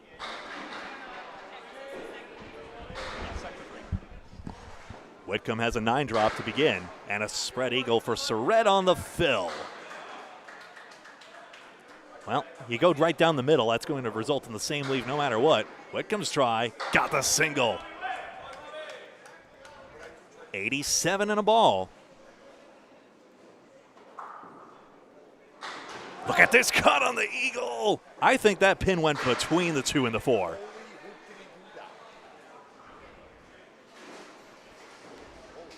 Quality 10. Let's see it again. I have no idea because that pin is going to jump between the 2 and the 4. It's ridiculous. I can't. Chris Bover wanted to see that. We're just messing with each other. Good to see you all here, folks. Whitcomb, 5-pin gets over, 6-10. He's got 8 on this fill. Jab for 8. Boy.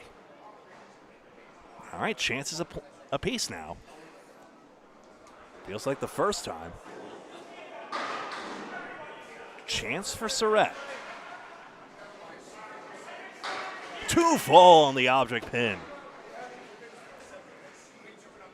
He was on his front pin. 10 and 10. 114 for Surratt. 241 through 2. That's a 120 average, and Bob Whitcomb 105 for 244. 122 average. Both above average. Somehow, some way, even though it feels as though the pin action is tightening up.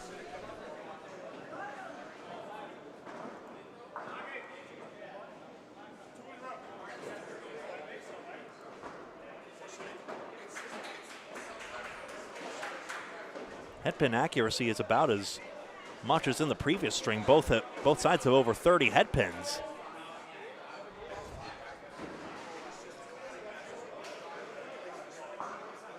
John Baker has 3 head pin splits.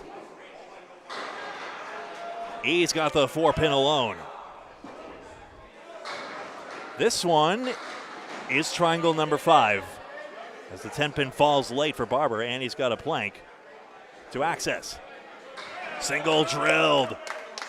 Baker has his second mark of the string. No, it wasn't covering the 8. Flying the front pin in front of the 8 was Barber.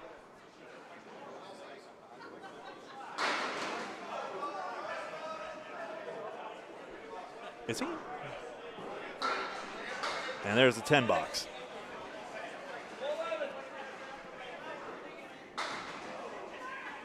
Oh.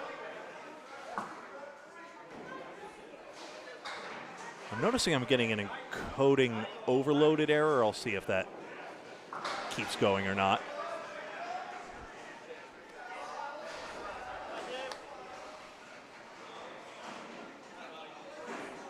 Hopefully that doesn't keep going. Sorry, folks, if there's a dip in viewing quality. Hingham with 2 extra marks. 1, 2, 5, and 7. Baker's got that 6 fill.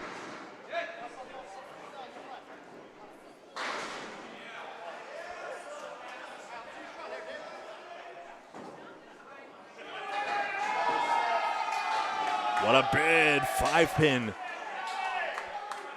Wood settles in front of it. Goodness. And Barber off by just a board on that shot. He throws left to right. It's tough to get there. Sean Baker, 110, 2-string total, 224. There's the cut shot. Ah, who knew, who knew? And Dave Barber with just a spare 4, a 98. Take another look. 3-4.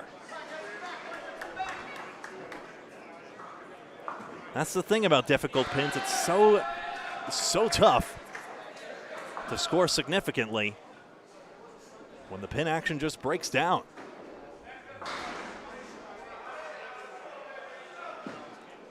John Winchell, 4 pins out.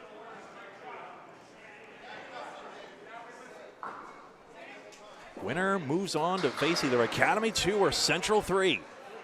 Wood stops up in front of the 8. That's more of a nuisance for Bover's right to left ball than anything. We'll see if he can avoid a deflection.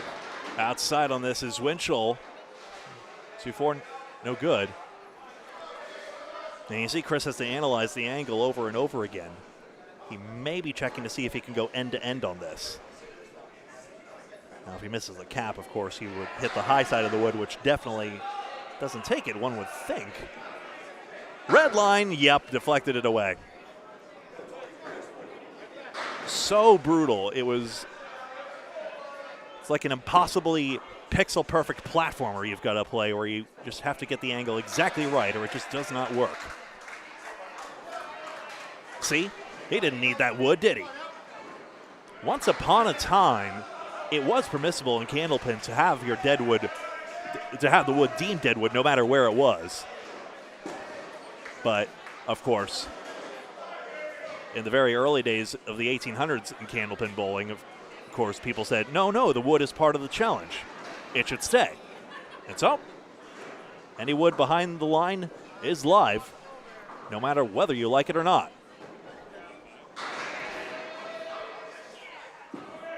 What's very interesting is that pins that are brand new are usually this difficult at the start.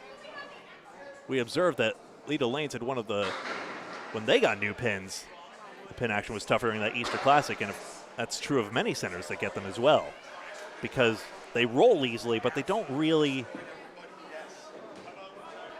fly off the end because the caps are so tough to budge off their spot. It's tough to get that little extra to break up the split. But that's considered mint condition to have them be this difficult, because the classic notion of the sport is that it should be challenging, of course. We wouldn't want the opposite perception as people sometimes get when they see some fluke shots and then they get the wrong idea. So the low scores are the challenge. And when that a little chink in the armor here on that third ball, Beauvais has just picked up 5 pins. And now Hingham did some damage, but it is a 30-pin Exeter advantage when all is said and done instead of, say, 25. I'll check the scores here just as soon as we get a chance.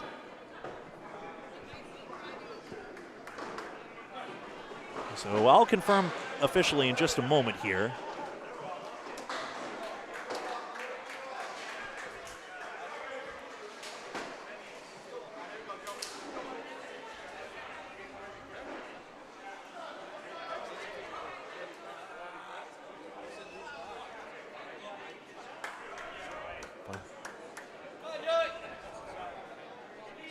I think I've got it officially confirmed, but I'll have to check in just a moment.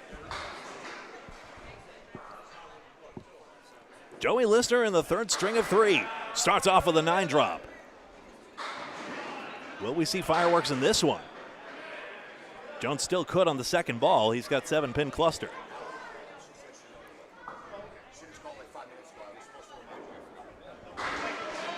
Single goes. Good news for Exeter. And that nearly was the bounce back ball from Jones.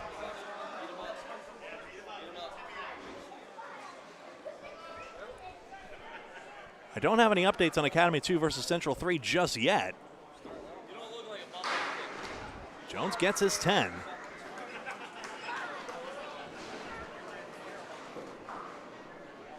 They do slide more when they're newer, don't they?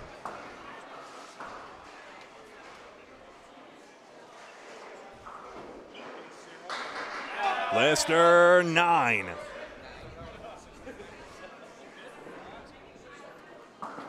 We'll have to go back through Joey's fills, but he's had fills of 6, 7, 8, 5, 8, and 8. Fairly average. Over 7 on his spare fills, or actually above average, excuse me. Gets another. 19 and another. Jones has a bunch to get here. Peels back the outer layer of the onion. 5 and 8. We're live here on Facebook and YouTube. Paul Grant live for the Academy 2 and Central 3. A 10 box for Jones to see who will move on. Notice how Chris misses the head pin the first time, but then gets quality comeback on 2 and 3. He's on a 112 average, doing just fine for himself, which is about his average coming in fact. Chris McDonough with that 112 average versus Aaron Fontaine on that 128 mutant average. How do you fill a void left by Jonathan Boudreau? This guy, apparently. McDonough's got a 3.610. He's bowling at a 130 average today. Rang around the 6-pin. Advantage to the lefty, but he's missed the 3-pin. So one chance lost for Hingham, 47 more to get. Fontaine 10, McDonough 10.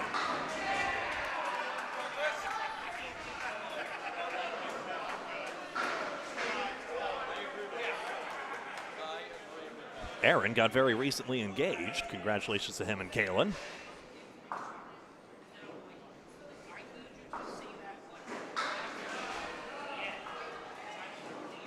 It's been some time now, but still. Crossover, down goes the 5 strike. His 4th today. Many pros would be happy just to average 1 a string. He went over 400 in that position week match that delivered Exeter a regular season victory over Central 3 in the last position week, where 1 always takes on 2 and 3 always takes on 4, etc. Wherever they are in the standings. 2 more sticks for Chris. He's at 18 through 2. And Bob Whitcomb and Jeff Surratt step up next. I have no insight on the Academy 2 Central 3 match, but you can check it out for yourself over on YouTube with Paul Grant. It's another Candlepin Bowling Network YouTube stream. Click the channel button, or, stay here and experience the wonders of a 5-2 split. Whitcomb will probably be comparatively happier with this 1-2-7-10. But it goes! Surratt blows up the 5-2 for a spectacular spare. And Whitcomb's does go as well for the response. And I mean, the 5-2 looked effortless. Sure, there was wood there in front of the 6-10. That's fair enough. But actually, that wood was missed. Or just was not used in the shot. For Phil, you see, has him in a less good mood. Whitcomb drops 9. And Hingham gains 5. There we go. Okay.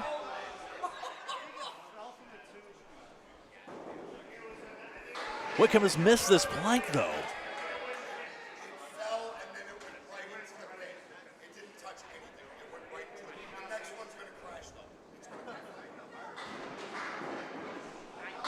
Sorry for the squirreliness, was trying to fix the scoreboard here.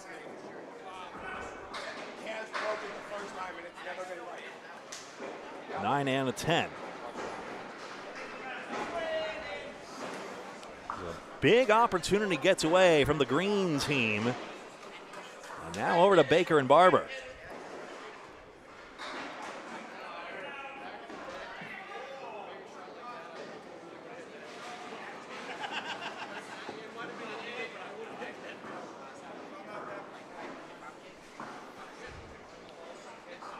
Dave Barber on a 226, Sean Baker on a 224.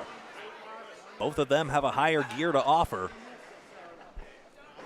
As Hingham tries to shake it up, down 35-2, but Barber's the one with the 9 drop. They go with that usual wiggle, trying to get his feet set, but he's throwing a half Worcester. The strike goes. I see, Barber struck. Nice call. 10 plus 2, and Barber has started off with a strike, just like he started with 2 in the first string, just saying. Oh no, the head pin only. Instant 6-pin gain for Exeter against that 4 box.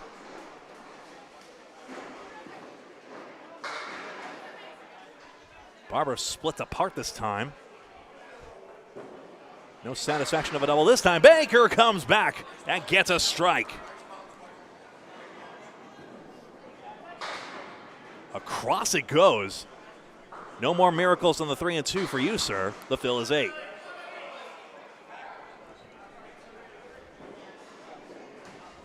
And an 8 box.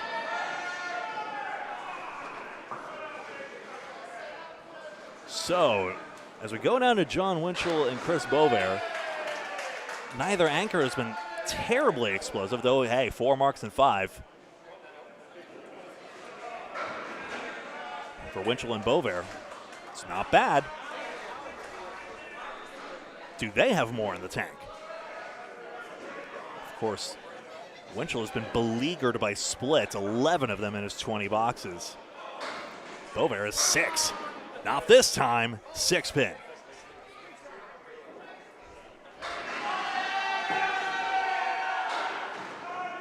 Into the 2-4 is Winchell, and he's got the 1-3-6-8.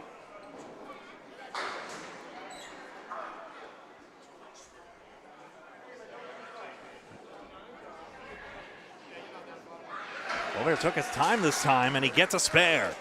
So 4 marks in the 9 boxes for Exeter. Winchell needs sticks.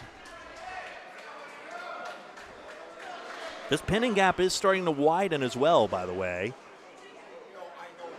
51 pins left standing for Exeter. Now 71 pins left standing for Hingham.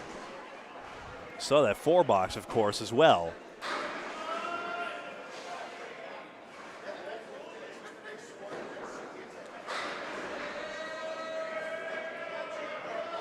Yeah, 21 pins actually knocked down by Exeter in this match. That's almost half of their 48-pin advantage. Of course, getting more marks helps with the pinning as well, because then you're not losing any, aren't you? 4 more for Bovair. Winchell 5-9-10. That wood looks all over the 5-9. I think that has play for a ball deflection, don't you?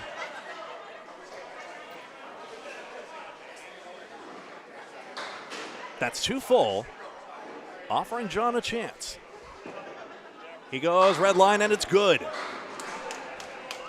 Ball deflection, nice and easy into the 10. He may pick up more pins. Bovair's got a tough third ball. On the 3-2. Grabs 3 more. They'll be happy with that. 8 box. To the top.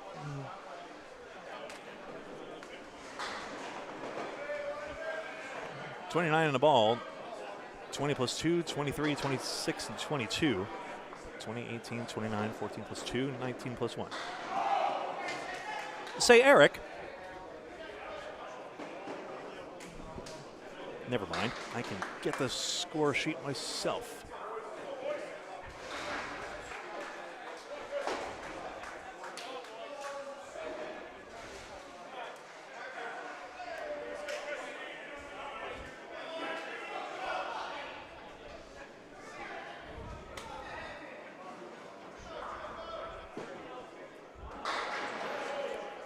Eight pins taken out by Jones. And a strike on spare by Joey Lister on the front 3 with marks.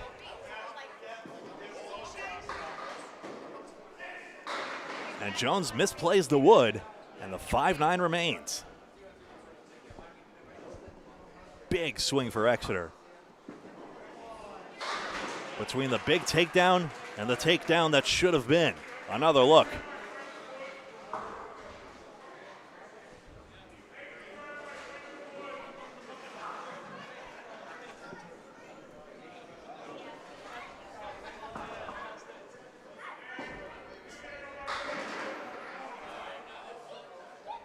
Now down 8 pins. Lister looking for more. Not a double. But all his head pins again. Lister has only missed 4 of his head pins on the first ball in 24 tries, so 83% head pin accuracy.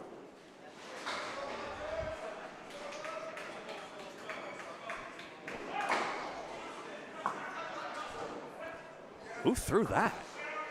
Oh, Mark did. Mark Ritchie darn near yeeted that piece of wood down the lane. Spare! Another brilliancy by Lister. 4 marks in 4. Another 20 box. Jones only leaves his first pin standing. And now over to McDonough and Fontaine.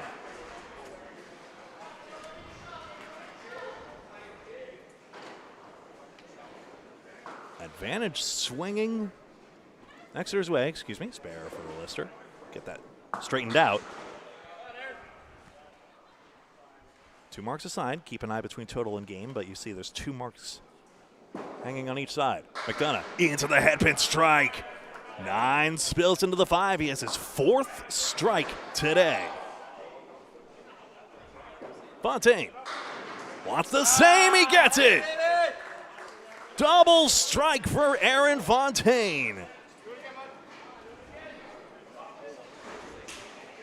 You see the wreckage of McDonough's lane and Fontaine with the perfect response. And the 2 in a row he never got during that position week match. He had like every other frame. Now can he stay within himself and look for more?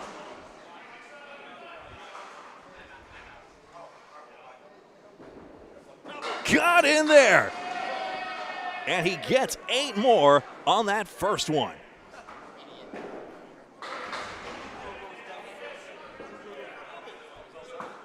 Chris can't grab more, 7 more. On that strike, Fontaine has to pull out more theatrics here. 1 more spin. 9 on the second strike, 57 through 3. McDonough gets 8. And Fontaine, all the pins knocked down. 67 through 4.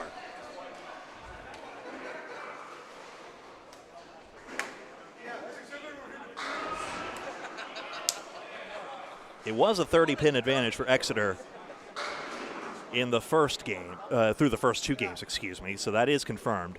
So 63 here, 93 up it should be. Whitcomb drills, tips the 10, 5-8. Surratt just 3.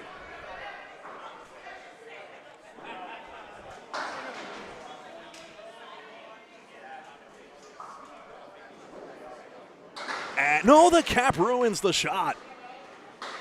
Whitcomb wanted broadside. There have been a few opportunities that have gotten away, but still, would they have all been enough to stop this incredible run of momentum Exeter has? There's the 10. It gains 3.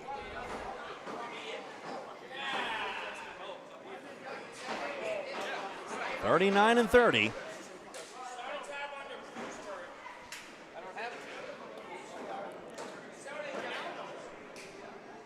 This is the only time in your entire life you haven't asked me if I don't want to. And a strike.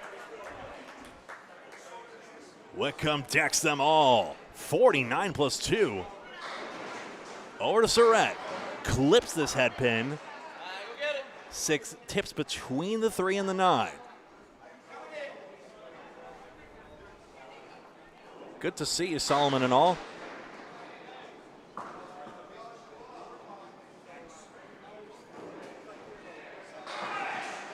How about this 3-9-10? What about this wood in the middle? Off the cap, into the 9 spare. Surratt finds a way, 40 and a ball through 4. But what way exactly? Yeah, wood off the wall, 10 takes the 9.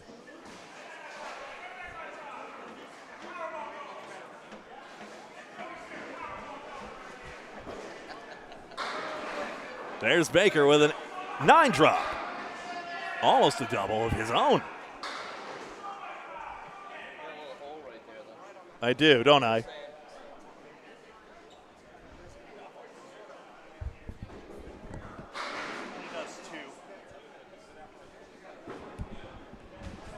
Single missed. 4 more 5-pin tips. 9 fill and a 9 box.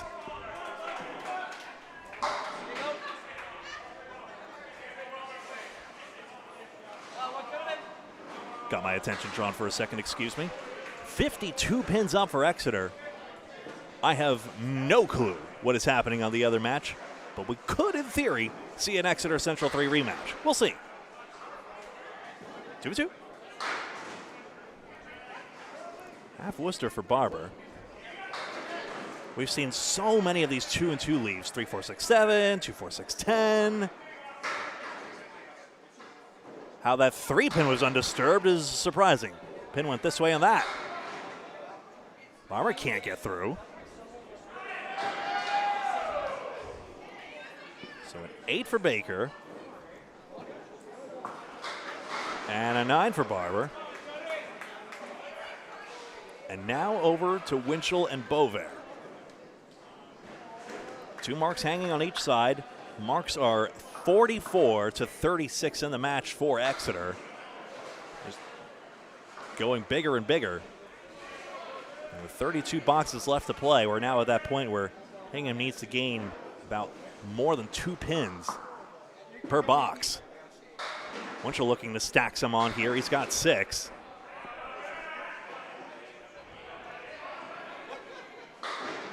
In there, 10-pin. Beauvais will have to help himself.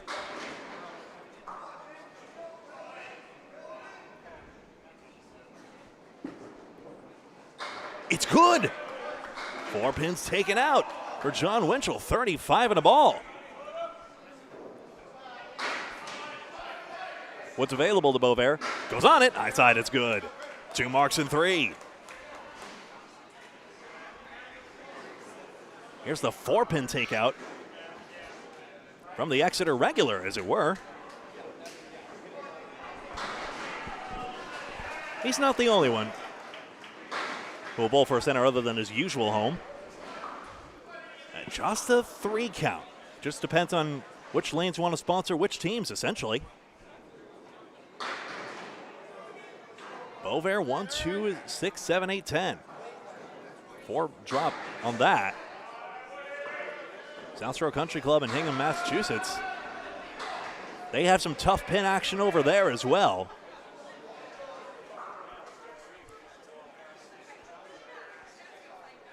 Exeter lanes, I think, can be considered fair pin action generally.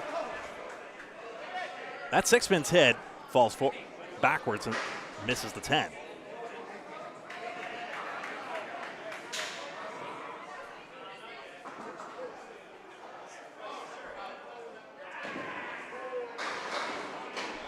Six becomes 9 for Winchell.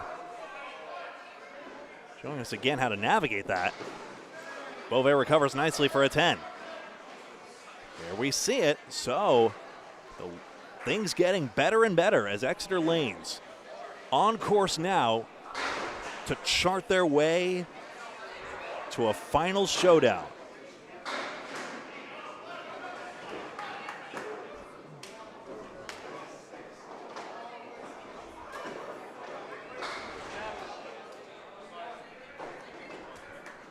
Scott Hodgson is no liar, but to assume Central 3 is up 46 seems plausible. We'll see if we can get that confirmation. I have all the scores confirmed here. Right now, Chris McDonough can pin out 367. Aaron Fontaine is able to pin out 400. 402, in fact. He could have 2 9s and 4 10s and be fine for that. Lister has been having a sensational string up to that ball, but still a chance to blow it all up. But he's full on the head pin. Now he's got a doozy for the 3rd ball. Jones still could get a 9 out of this at least. Lister, we can't say the same. Joey, 2 more out. Can Chris gain? Not quite. Still, in fairness to Hingham, they need bigger marks than this to try and come back, as the average is now climbing up to needing to gain 3 per box. That we need to start marking in a hurry. And if Lister gets back to his 20-box ways, how can that ever be? He's lost his way to the head pin temporarily.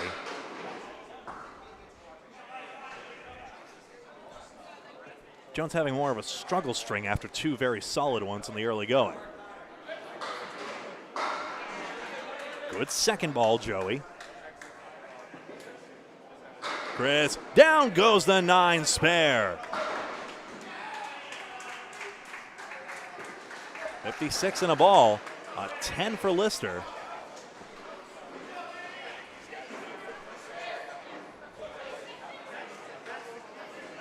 And there it is, the 4 and 1. With the 9 pin getting clipped out by the 6. Over to McDonough and Fontaine. This has been some battle between these two. Fontaine wants to go even higher. He'll have to show us something with this 2 and 1. Chris McDonough, 4 horsemen left. Sidewall bounce is conceivable, but the action dies off the back of the plate before it can get there. Outside ran down. McDonough, a sweet spare. And another good half. It could be another 60 half. Fontaine, all the pins. 77 at the half.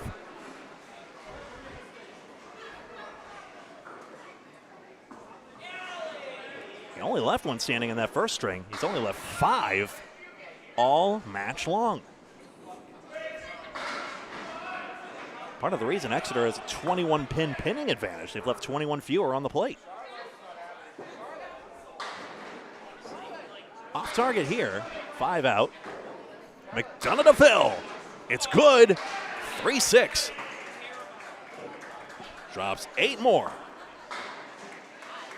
And it is a 61 half. Aaron's got this to go. 3 marks de facto 4. And a spare for McDonough for his 3rd and 4. Yet again, Chris McDonough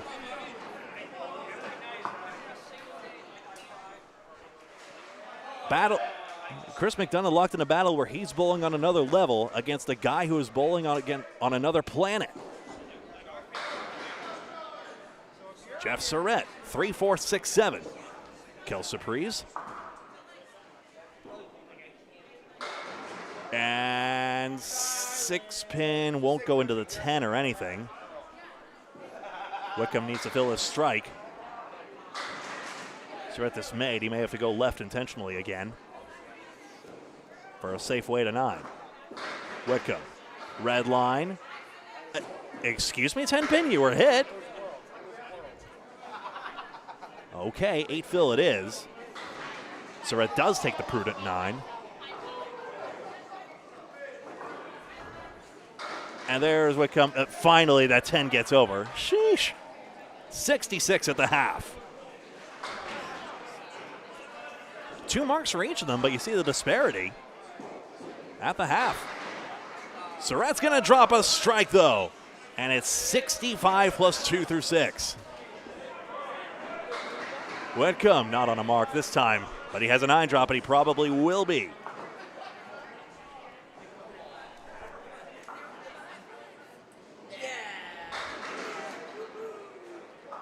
Central is up, so we are on course for a 1 versus 2 matchup. What do you know? That single is easy as pie for Bob. 76 and a ball through 6.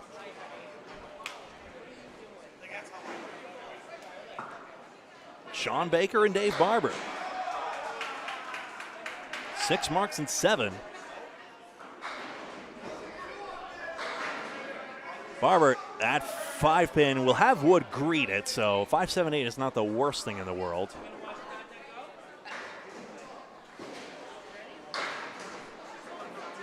Baker gets 3 out on this one. Took out the 2-8-9 somehow. Barber collects. Just gets better and better for Exeter, New Hampshire's bowling lanes. Nickel and dime for Baker on this last one. Wanted a cut shot, he gets an 8. So the pinning gap widens 2. 73 pins up. 23 pins left standing. Now the average needed per frame is 3 more. Dave is uninterested to see what mess has resulted from that full hit. It's rough to say. He's on his head pin. That's what the bowlers are hoping for.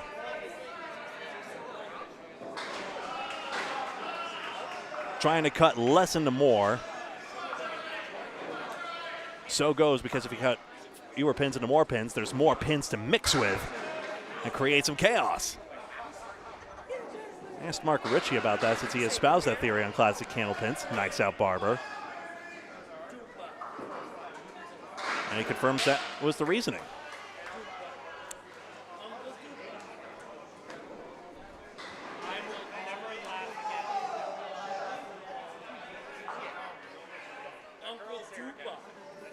That was interesting. The lane 5 button was pressed, but it didn't actually, the light came on briefly, but the cycle didn't take. 2 marks aside for each of these anchors. They are coming alive in this third string. Winchell and Beauvais.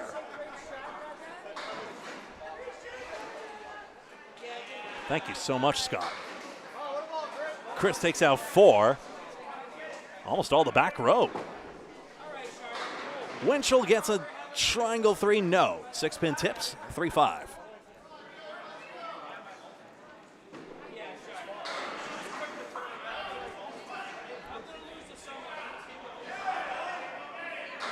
It's good.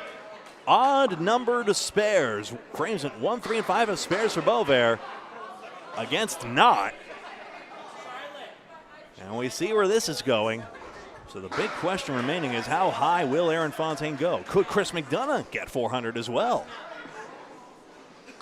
A 10 for Winchell. Third time lucky.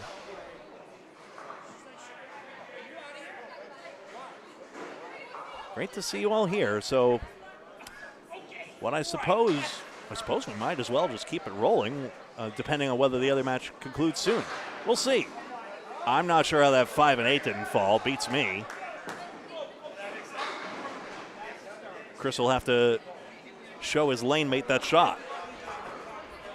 64 at the half. Winchell's 57 at the half, nothing to sneeze at. He's got a triangle. Wood's very flat. Nope. I guess this is a shot that never goes. Front Wood, yeah, I was worried that 8-pin wasn't going to get covered.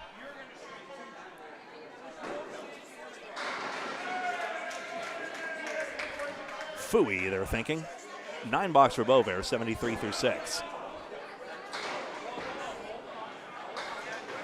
And another 10 for Winchell. He's only left 2 pins standing in this string.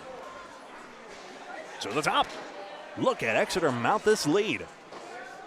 Starting to head for triple digits, completely the wrong direction for Hingham.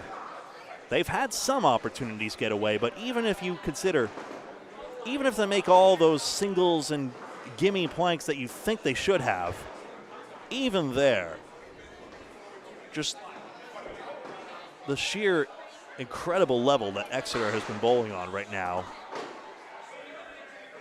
I'm not sure that result, all else held equal, would have really tipped. Aaron Fontaine is on a spare, so he's highly probable to go 400. How high is the question?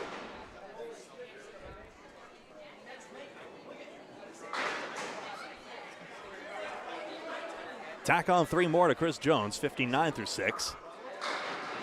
Lister, 8 more.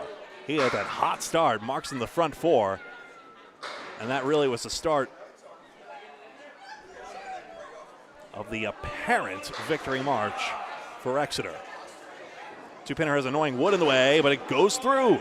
5 marks in the string for Lister. And Joey has 98 in a ball through 7.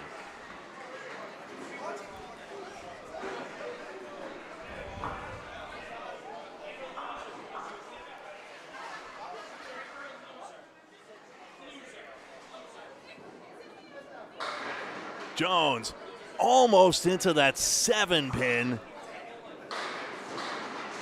Lister, the 2-1 split.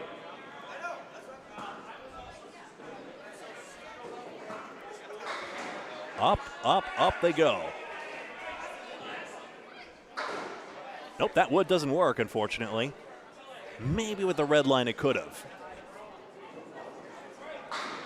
Some would say see a pin, play a pin, but there is that cap there that was threatening to deflect the ball away. Joey's try. Wanted a piece of that wood. That's 9. Chris Jones 76 through 8. And a 10 for Lister. 115 through 8.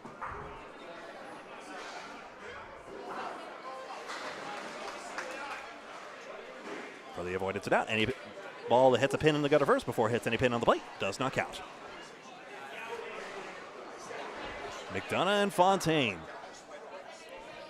Fontaine is probable to hit 400. Chris McDonough still could. He could pin out 375. He's on a spare here. Got his head pin. Thanks for nothing. Sheesh. 6 Phil. 77 through 6. Fontaine tried to pull the string after he released it, but a 4 Phil results. Spin the gears. Didn't get enough of everything. Maybe a little more on the wood would have taken it. This gets away from Aaron. And Chris will take a 9. Surprise, only get 3 more pins out of that, so if Aaron Fontaine gets 3 more 9s, he still has his 400. I said very likely, but it is not a guarantee. Hold all tickets, hold all parlays, I don't know. Play responsibly, kids. 1, 2, 4, 9.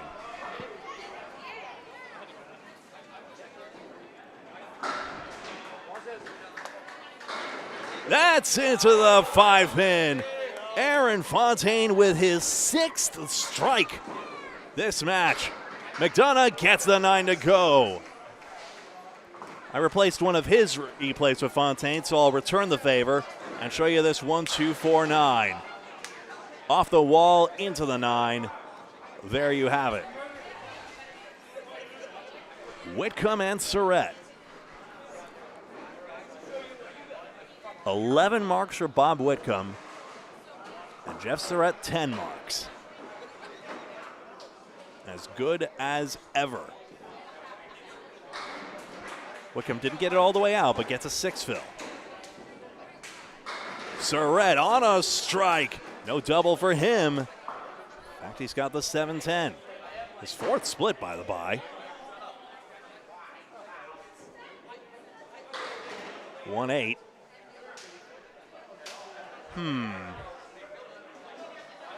Surratt delivers on the left side of the lane. Maybe he can get the ball to deflect across. He's doing it right wood. No. Probably the right idea.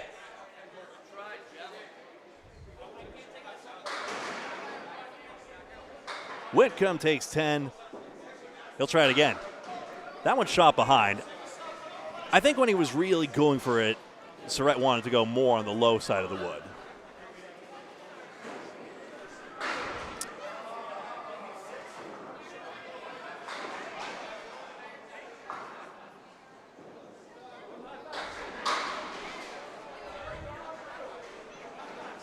Four horsemen for Whitcomb. Surratt. 9 drop. So Exeter a probable.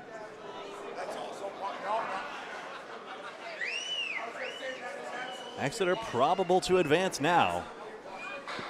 Fontaine once again probable to get his 400. McDonough would probably need 2 more marks in 9 and 10 to get his 400. Whitcomb. No. 3, 6, 10. Spare for Jeff. His 4th mark. Another solid pro string. Already. Bob gets a 9 here, and it gets 101 through 8. Now over to Sean Baker and Dave Barber. Jeff Surratt had the 4th highest single all season, 175. Danny Harris's 189 was top of the table off of Central 3. Chris Bovair had a 167. Jeff Walsh is the only person I think who appears twice in this list. I'm not certain. With 164, excuse me. That is literally just me.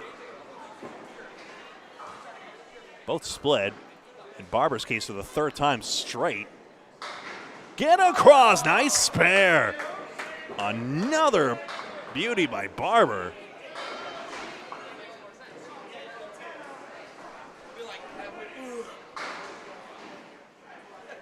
Just play the 3-6 in that situation. And the 6 comes in front of the 10 and starts twirling and then hits the wall, and across it comes.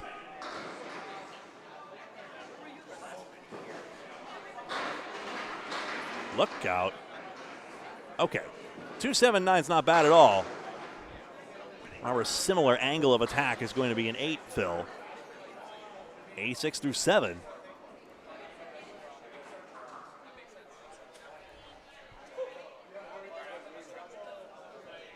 What an extraordinary year for Exeter. Didn't have all their usual pieces. No Boudreaux, no Pelletier, no problem. Incredible comeback against adversity. And now your probable finalists, which will be at least twice in the past 3 years, if I'm not mistaken. 9 box and a 10 box. For Barber and Baker.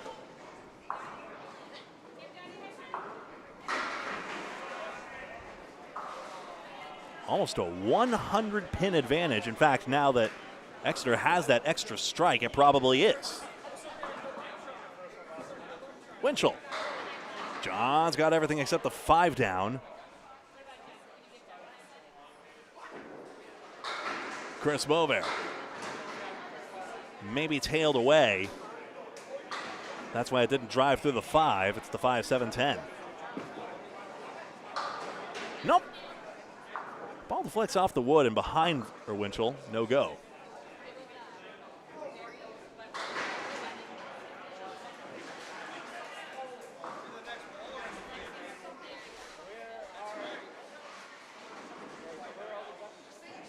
A better chance here. Right tip of the wood. Good shot.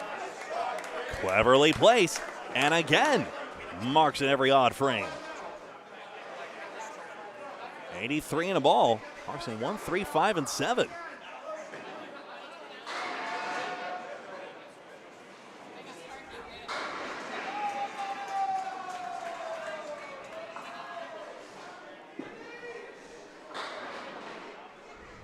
Winchell with the 5-8.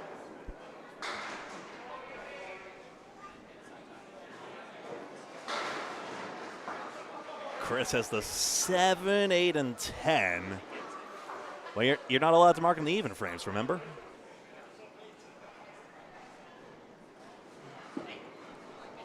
Not sure how I missed a score here for Winchell. He's got a spare in the 8th.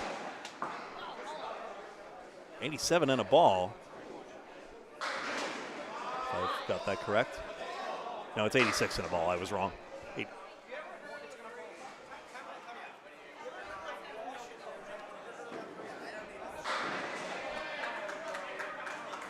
Fontaine left 3 pins standing, so he's not on a perfect string right now. Bover is 10, and we'll take a look. All together now. 76, 96 in the ball, 101, 75, and 86 in a ball.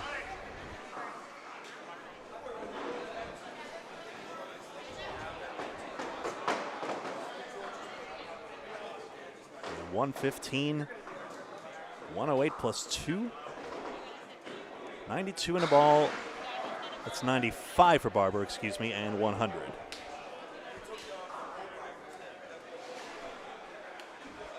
His spare fill was 7. That's where my mistake was.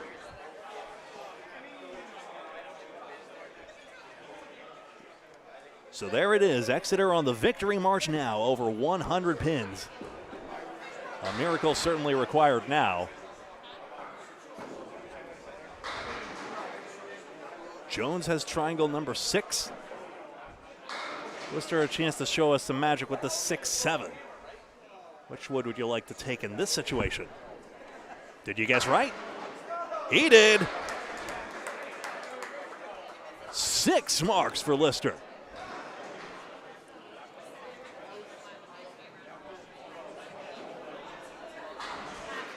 Chris having a struggle string here, but there's a reason this reliable bunch of guys considers him a very reliable guy in his own right.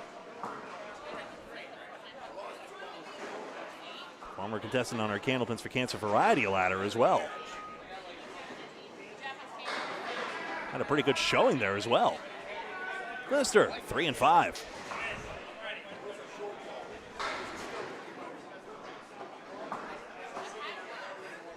It was a particularly fun ladder that Lister was on. Took place at Batwell's Bowling Center, Concord, New Hampshire. For the final boss level was Tim Douglas versus house bowler Sean Shattuck. Spares for both. Chris Jones gets his second. Joey Lister his 7th. 143 plus. And he will carry the team in the 3rd string. 6 more, 149, all the squares. Lister, 149. Jones, 101. So his 3-string total is 325, and Joey Lister, 381.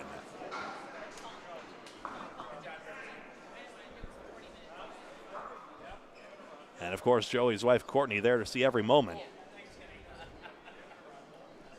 A lot of significant others in family, more than I've named here in attendance today.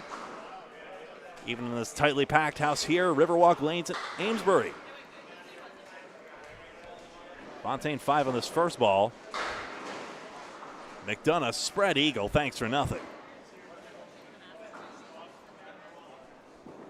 Looking for more on the strike, looking for a slice. Split not made, 7 fill.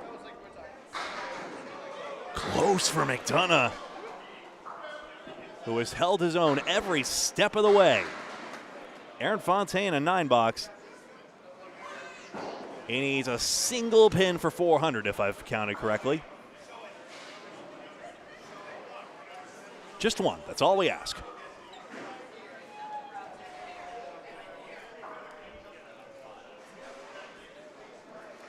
It would be back-to-back weeks for Fontaine, by the way. That's a fair ball. It's 400 again.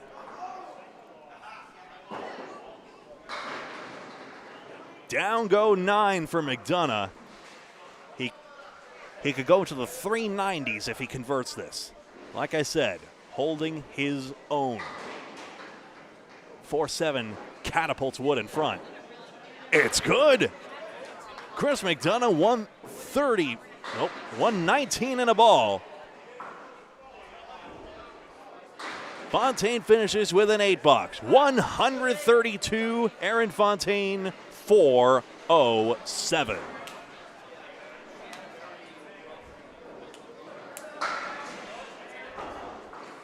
McDonough crushes it. The fill is 10. 393. Incredible duel by the 2-spot. Just see it in its own right.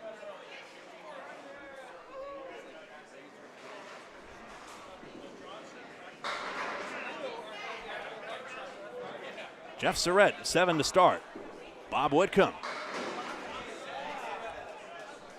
8 pins down, 3-6.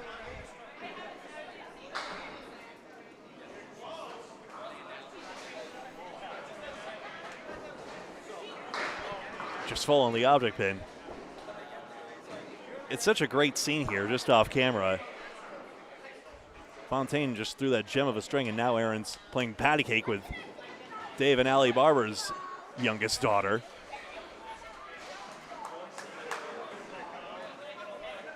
They always bring her here to the bowling alley whenever they can. It's busy work organizing the Pro Series and the Friday Night Pro League in the Barber family. So why does that have to mean a separation of family and hobby necessarily? The bowling community is wonderful to be in, so why not bring her along? 3-7. That pin nearly flew.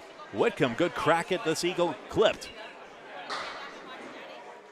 Surratt takes 10. Looks like the other match has concluded, so it looks as though we'll be going straight into the finals when all is said and done. Bob Whitcomb, 120, 364, and Jeff Surratt, 117, 358.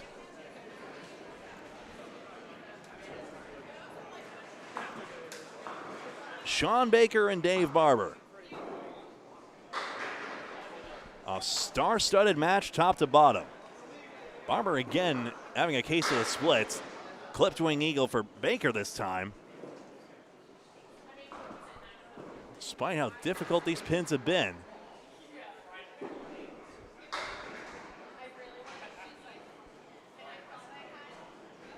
The scores have been good. In fact, Exeter will get 1,800. Barber takes a 9 and a 7 for Baker.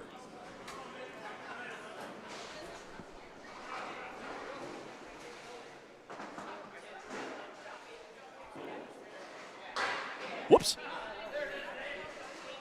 4-pin in the face. We call that the lemon drop. Well, in fairness, the head pin wasn't really working, was it now? Baker show us a split conversion, not quite.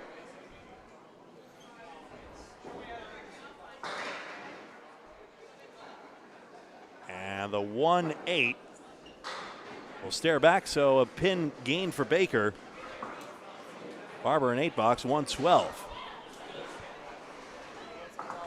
In which case, Dave Barber 338 and Sean Baker 315.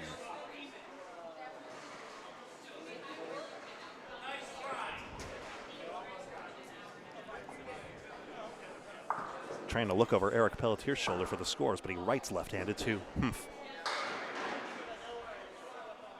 Not all bowlers are like that. I remember meeting an Adam Jondro at the Easter Classic who bowls and writes with opposite hands. I'll never understand that, but he does. Oh, wait, I think that's right, actually. No, hang on a second. I might be getting that tangled. I'm sorry. I'm thinking of someone else.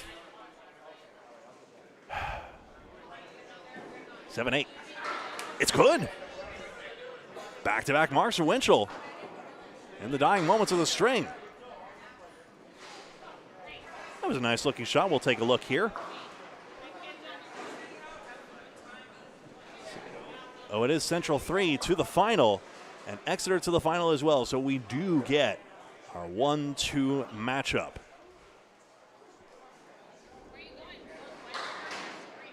Bovair 3 out.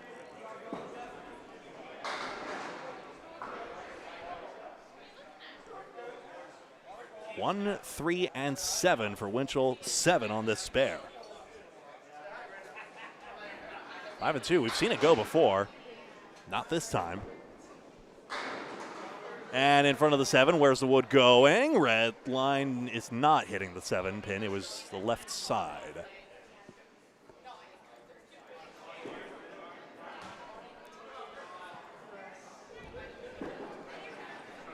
Five box, who cares? That's opposite a 10 for Winchell, 121. And here is the full score for your viewing pleasure. 625 to 526, I show it as. We'll see. But in the end, what's conclusive is that Team Exeter has advanced. 149, 132, 117, 112, and 115. So Treasurer Joe Tavernese will be handing Hingham their checks and walking papers, but a valiant effort here. 17-24, north of a 110 average. So we'll probably actually keep it live here, believe it or not, since we're just plunging right into this, I assume. So Paul Grant will be joining me alongside in just a moment. Scores Central 3, the victor as well. So it is Central 3 versus Exeter. Keep it here, folks. Facebook and YouTube, Candlepin Bowling Network. Keep it here. We're just going to plunge right into it because surely that's going to be coming up in just a few minutes' time. Final result is here. I'll see if I can confirm the final results myself, but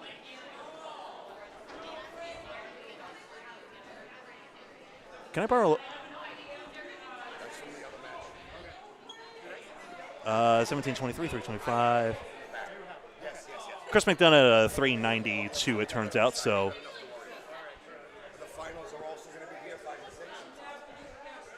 It was a 128 for McDonough in the end.